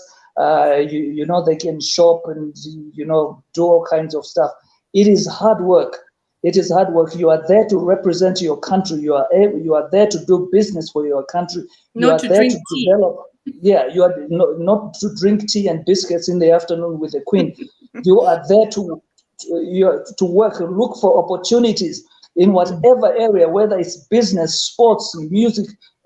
Here's the thing, Linda. I ask myself, why in Nigeria, for example, and Zambia's High Commissioner to Nigeria, do you know that apart from all the other things, he could have, engaged the film industry, the developed film industry in Nigeria, and linked them up with people, like Lawrence Thompson and the other filmmakers here, do joint productions and so forth. You have to think outside the box. Your arena must be wide in diplomacy when you are looking for opportunities. Right now, we should have been, and you know what that does? It boosts tourism because your films are being watched all over the place. Yeah. The Indians, for example, what's there to stop from doing a Bollywood and Zambia, whatever, joint movie? Yeah. Because they have a global market, and those are the things, that grows a country. Those are the things that makes a country known, and those are the things that develop a country. But if you're going to sit there and look for something political, to do, and if you don't have it, you just sit and wait for instructions or whatever. Yeah, it's not going to cut it. That is true. That is true. It's really important. A very minor point, but quite important. It's amazing what can come out of a meal. I find that here myself. You cook a lovely meal, invite people from different cultures. The conversations are so rich. The business ventures that come out, because it's a relaxed environment. It's lovely. You're learning about each other's countries, and wonderful things come out. Now we have Mr. Mapanza, and there was Kangwa in the background. Kangwa, if you can try and log on again, please do that. We'll be very interested in hearing your views. Mr. Mapanza, welcome to the program. Thank you, Linda. What's your contribution? Well, I have just joined in, actually. I feel like, I wish I had known that there was going to be this topic in good time. I would have prepared for it. But when I saw it and I saw that Mr. Malunga was on, I thought, oh, this would be an interesting program to hear what Mr. Malunga has to say. Yeah. I can perhaps just comment on the question that you just asked as to whether it was okay for having these delayed diplomatic appointments. I think there was a reason for that. And I think one of those reasons has to do with the financial position, that the president said, they inherited empty coffers. And, as you know, it's very, very expensive to move diplomats from different countries where they are positioned. So it's understandable that perhaps it was necessary to delay that so that perhaps the government could be better prepared to sort of, first of all, deal with issues that are connected to those that have been in the diplomatic mission. We know that, people in the missions had huge challenges. Some of them, sometimes they went unpaid. So there could be areas that needed to be cleared. Okay. Yeah, and you know, the other thing, just to echo what Mr. Malunga has said, it's important to identify people that are going to add value when they go into these missions. We have had the stories of people going in diplomatic missions and thinking they are going to, it's like a reward where they are going to just rest or play around. Yeah. We have had stories of people that are not serious with their work. You know, in some missions, people, you know, do whatever they want. You know, they will do side businesses and that kind of thing. So, you know, we have been receiving this information from Zambians in the diaspora who are disgusted by what some of the staff that are in the diplomatic missions are doing, which was really an embarrassment to Zambia. So it's important that the new Dawn government, you know, takes its time and prepares well to ensure that people that will go in diplomatic missions will people that will add value. Yeah. People that have that are not excited to just go and live abroad. Yeah. You know, we need people that are going to go there and work. People who understand the policy of the UPND. You know that the focus now is economic democracy. You know, talking about trade and investment. So people that will be stationed in this, they need to understand this. You know, their job would, for example, mobilize Your volume. resources. You're back. Yes, yeah. Somebody was calling me. I just declined the call. Yeah. Okay. Yeah. So we need people that really understand that you know, this is the direction the country is going, and you know, they have been sent there to exactly help the government to achieve you know, its mission at the country level. So yeah, that's what I would say for now. Okay, thank you very much. Well, just to add, thank you for that contribution. I know this is close to your heart, and many apologies about this program. I've just very quickly had a scan through the Wakwetu WhatsApp group, and you mentioned that why ambush us with such a very important topic, which made me giggle a little bit. And the honest truth, I'm glad Mr. Malunga is here. Him and I, as well as many other people, we very randomly have these very important conversations. We were just talking, weren't we, Mr. Malunga? With Aunt Grace as well, just discussing politics and foreign policy. And an impromptu, I was like, well, why don't we turn this into a program? Literally like 5 minutes in or 10 minutes into our conversation. And he was like, you mean right now? And I was like, yeah, you've got to be ready for an opportunity when an opportunity presents itself. So Honorable Nkulimba, that was literally last minute, and the man, he's right here. So to defend me, it was not planned at all. It was just a conversation between us, and then I thought it was too rich for me to keep to myself. Then I was like, why don't you just turn it into a program? Right, we have Siamubuli Biani. Oh yes, you've been here before. Good afternoon, sir, and what's your contribution? First of all, before you come on, Mr. Biani, Honorable Nkulimba, have I been forgiven? I need to make sure. I didn't get that one, Linda. I said, have I been forgiven? The program came on as a absolutely, absolutely. Don't worry about that. You are forgiven. Because I know this is a topic that's close to your heart, and we were just conversing on the phone, and I was like, this is too rich for me to keep for myself. Let's open it up to other, to other people to enjoy as well. You have done well. You have done well, as usual. Biani, good afternoon. Basiamubuli, are you there?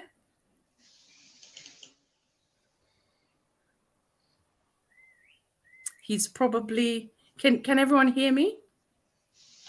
Yes, we can hear you. I can hear you. Okay, lovely. So maybe we can hear you, Mrs. Okay. Bachilufia, do you have any contribution, addition to what is? Yeah, to start with, you're forgiven, Linda. Thank you I very was busy working, and then I saw this, and it's my big brother. Yeah. Oh, I said no, no, no, no, no. I shouldn't miss this. So I was multitasking, working and listening. That's why Excellent. my picture is not there. But Mm-hmm. Linda, I don't know. This was a good program. You're supposed to come in the evening when everybody is not working. But anyway, it has happened and it was good. And Malunga, well done. I can pick up one or two things you talked about. The Only example. one or two. No, no, no, no. No, a lot Let of him stay good with one things. or two. He can But talk for let me just England. pick up one or two because I've got talk time like Linda. Speak for yourself. Malunga, you mentioned about Zambians running the mines. I think, Yeah. I remember, my father was working for Nchanga Consolidated Copper Mines when there was Nchanga and Ron Consolidated Copper Mines. Zambians ran the mines. And then Yeah. you mentioned about Chile. How come, Yeah. and I think Linda mentioned it also, similar geographical positions, similar copper. We are, largest producers of copper in the world, number 1 or number 3 or so. But how come Chile is producing more copper than us? And Chile has made so much money out of copper than us. These are some of the things. If we've got an ambassador who is, I don't know whether we've got a mission in Chile, but somewhere closer to Chile, there must be a mission in South America or Brazil.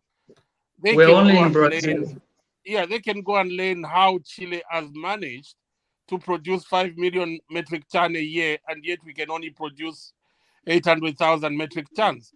And then, Mamalunga, also you mentioned something very important. Nigeria. Look, Nigeria has produced billionaires Yeah. out of the film and music industry. And yet Yeah. we've got an embassy there in Nigeria. What is the ambassador doing there? Why can't we collaborate? Why can't we have one of our actors in Zuva or whatever go and act in a Nigerian movie, a blockbuster Nigerian movie? So that Zambians are learning. How did Nigeria manage to do that? Do they Yeah. have a policy on the film industry?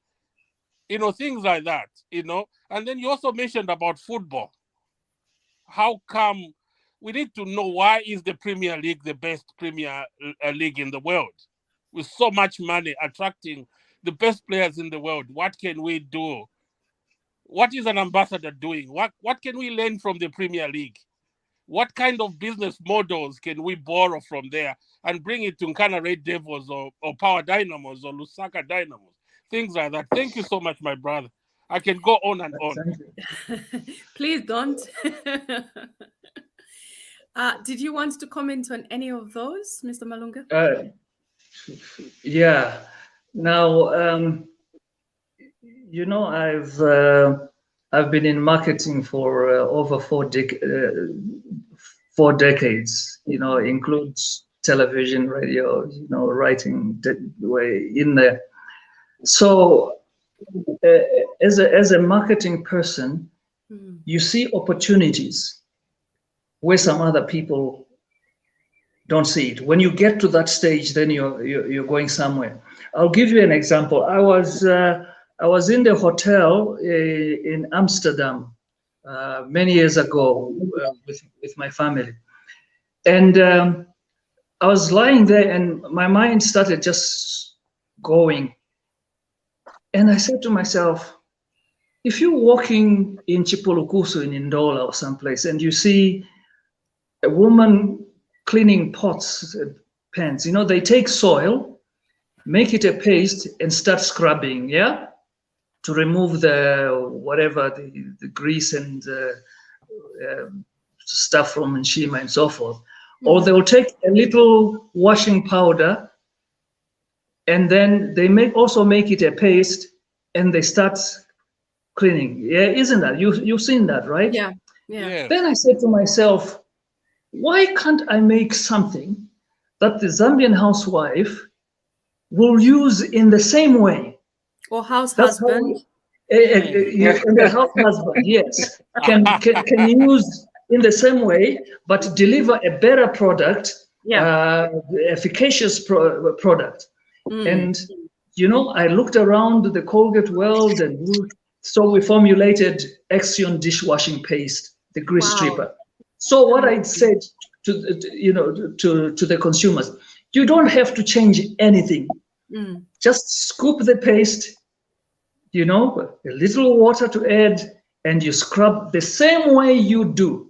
And I had a heated argument in New York when they're saying, why don't you put a spoon on the pack so that they can use a spoon? I told them I did the research. I went to Mongo, I went to Chilubi Island, I went to Mansa, and that's how they use it, and it's going to stay like that. It was a heated argument. I was pounding the table, trying to make me change the strategy. But I refused until the bosses said, let's just minute that Zambia will continue doing what they are doing. In fact, Wynegood, we want you to put this information together, send it to Colombia, to Venezuela, and so forth. Those are markets that are similar to Zambia's, and they can do with that product. So you see, that's how a light bulb just comes on. So these things I'm talking about, the film industry, for example, we watch Mexican stuff here. We watch the Filipino, Pinoy station on movie TV and so forth. Those are all opportunities, and that's what brings the world together. And because that kind of attachment will spread to something else, will spread to industry, will spread to manufacturing, to agriculture, to tourism, and so forth. Yeah. I was talking about Egypt as well. Sorry. Who wanted to say something? Can I just make a comment? Yes. Thank you. Thank you, my brother. Yes, brother. Yeah. Can I go ahead? Yes, please. Thank you, Malunga, for saying that. But I wanted to just also say that sometimes it's not the fault of the women and the men that are representing us, in missions that may be to blame. Sometimes it's really the question of whether, those that are in high leadership are willing to listen to people that are on the ground. There are people that have brought in the past, there are people that have shared and have wanted to bring important programs or interventions into the country, but when they present those ideas, those that make final decisions have given them a cold shoulder. They should just bring them to Bakwetu. If they're given a cold shoulder, I'm saying it now, just bring it to Bakwetu, we'll air it for you. Well, we are talking about, but what I'm talking about is in the previous regime. Yeah. Because that still happens now, Bankulimba, even now, sadly. Oh, I see. That's interesting. If it is happening now, if anybody knows of something like that, I think that we have a leadership that is willing to listen. Just yesterday, that press conference, and some of the things that were said were if there are government officials that are, I'm now paraphrasing, that are dragging their feet on certain things, and then Zambians, can report them to the highest office. That open door policy, I think it's an important thing that perhaps is going to change the way we work now. It is disheartening to know that there were some good ideas in the past, but they could not go anywhere, because those that were in the leadership were not serious about those initiatives. Can you imagine where there's a foreign, someone, an ambassador has arranged for an important meeting with high-level people from, an organization that's willing to invest in something in Zambia, and they are supposed to they make an appointment to see the vice president. And they go to a place where they're supposed to meet, and the vice president appears alone. That doesn't show seriousness. How can a vice president go to an important meeting alone without staff? Is she going to be taking notes? Is she going to take the discussions that will take place seriously and have plans to have follow-ups? That just shows lack of seriousness. But I hope that with the new Dawn government, the atmosphere the environment is going to be different, and that the atmosphere. There will be a conducive atmosphere to listen to good, viable ideas in terms of investment and trade, so that people in Zambia can benefit. Again, we're not talking about investors that want to come and use our resources and make their profits, but leave nothing in the country. Yeah, thank you. Thank you very much. Very important submission there. Now, I have been bombarded with messages on this topic. Apologies, like I explained, this was an impromptu program because the content I was receiving from the Malunga family was way too rich for me to just keep for myself, hence why it happened.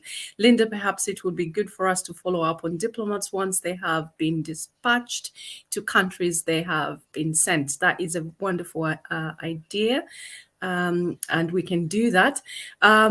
We have a comment from Hamluve. This topic has been great. It needed to be aired at peak time. I think I would like to extend an invitation to the Minister of Foreign Affairs so that we will be speaking from an informed position. And I'm sure Uncle Wynegood will be quite happy to oblige to come back.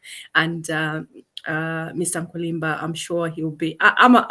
I'm answering for them. I know they will. I'll ask them nicely. They will be able to attend, isn't it? We'll have to come back. It seems like a lot of people are saying we should have done this at peak time so that a lot of people can listen to it. We will extend the invitation, like I said, to the Minister of Foreign Affairs and perhaps some permanent secretaries who are involved in the selection process. If they decline, but at least we've extended our invitation so that they can give us clear instruction on what is happening. Right. So what I would like to see, another thing that I would like to see would be Chile. If we do not have a mission in Chile, I think it would be quite a strategic one to have. Like we earlier alluded to the fact that Chile and Zambia are a bit like brother and sister in terms of geographical positioning, production of copper, and all that sort of stuff. So it would be quite good. And if it's not a mission, perhaps the person who's being sent to Brazil can have a close attachment to Chile so that we can learn more and forge those strategic alliances. Another thing that I think would be quite good for the Minister of Foreign Affairs to do for us, we're asking earnestly to avail the foreign policy, because even I haven't had a look at it. I haven't seen it. So it would be quite nice for the foreign policy to be distributed widely in the public domain so that we can have a look at it. What is in it? Is it just the PF foreign policy that we're just carrying on?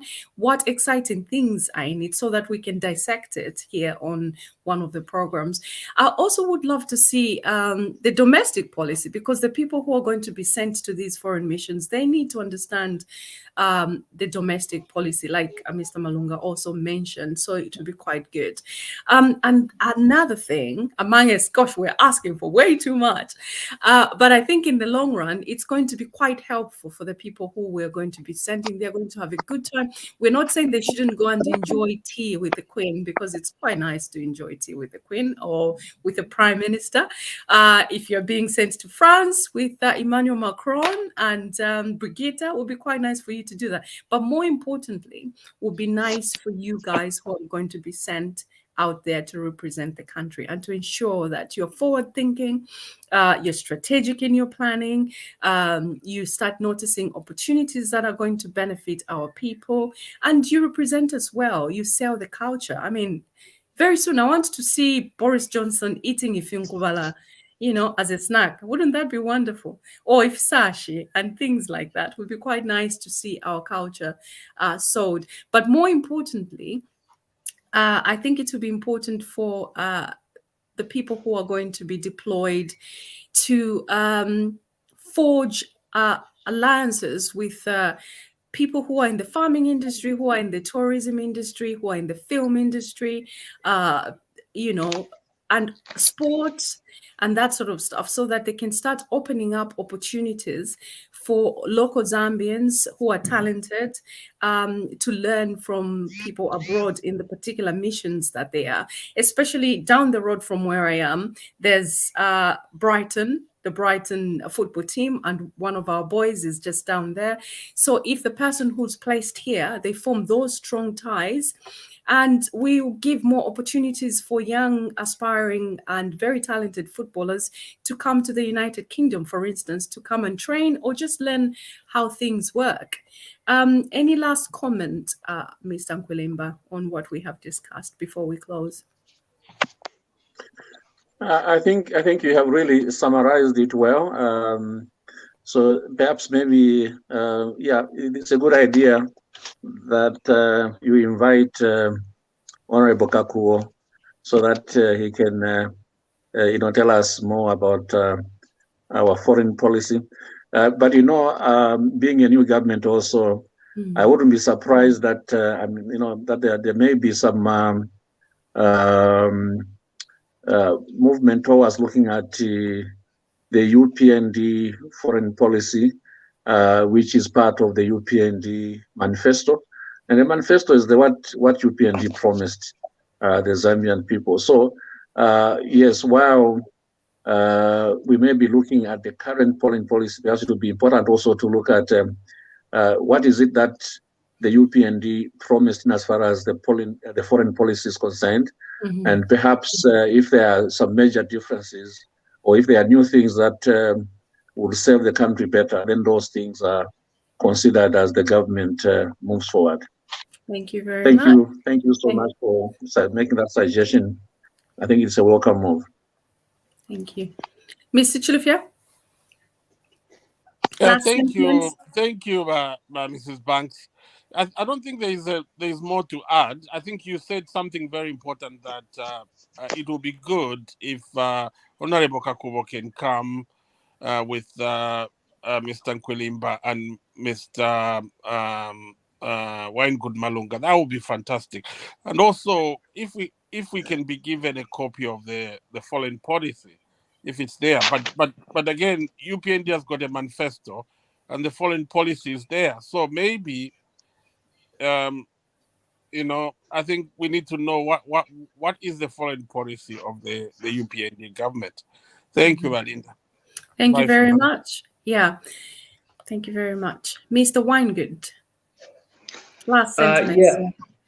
There remains in this country a wealth of knowledge that is being underutilized. And we need a foreign policy development or monitoring think tank, that feeds, government with what's happening around the world.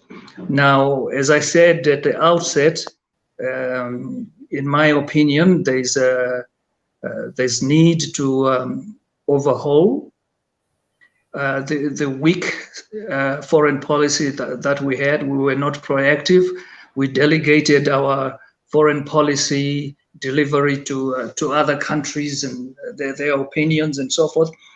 We need to have a position. I stated, solid stances that we took in the past, and also that the success and effectiveness of any foreign policy, whether it is whatever shape it takes, it depends on strong domestic policies. And there are some international agreements that will come up that may not, that we may sign to, but they have to be domesticated to our own domestic policies. So it is a big task. Certain concerns that I have in the weak delivery of our foreign policy in relation to other countries, both in the region and overseas. we need to be strong on that and have qualified people to deliver it. So I don't know if some people who are going to go to certain countries will have the ability to deliver, which is why I would strongly suggest a serious vetting process where you go through an interview, find out if you are capable to do the job. Mm-hmm. Wonderful. Thank you very much. Well, it's been quite an interesting and very impromptu program. Like we said earlier, just to retaliate, it would be great to have a copy of these policies, domestic and foreign. Yes, Ms. Nkulimba said it's there's an excerpt in the UPND's manifesto, but not many people will have the chance to actually read through the entire manifesto. So it would be quite good for someone to just copy and paste it into a small booklet or pamphlet that is readily available. And it should be distributed. I'm sure they already do this, perhaps distributed to every person who's being considered to go out on these missions. But I think it would just be good for us as a people to have a copy of that as well, so that we can keep track. And the president, 887, did say himself that you need to have a pen and paper and tick off everything that I'm doing or not doing. So I personally love that idea. I want to see something done, I tick it off. You know, it's like he's given us a task to make sure that we hold them to account on what they're doing. So it would be wonderful for us to see the foreign and domestic policy. By the way, Linda, I do have the revised foreign policy document of 2015. We want 2022, Mr. Malunga. Then we can compare it. That was the last one.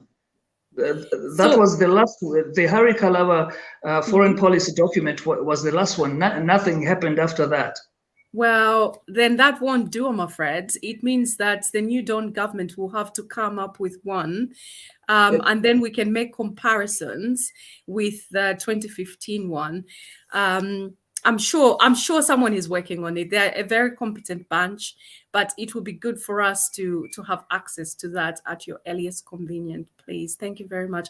Well, this has been Linda Banks. I've been your host, and I've had Mr. Wynegood Malunga for an impromptu conversation, and joined by Mr. Nkulimba Mapanza and Mr. Patrick Chilufya. Till we meet next time, it's good afternoon from me, or good evening, depending on where you're from. God bless you. And God bless our country. Good night.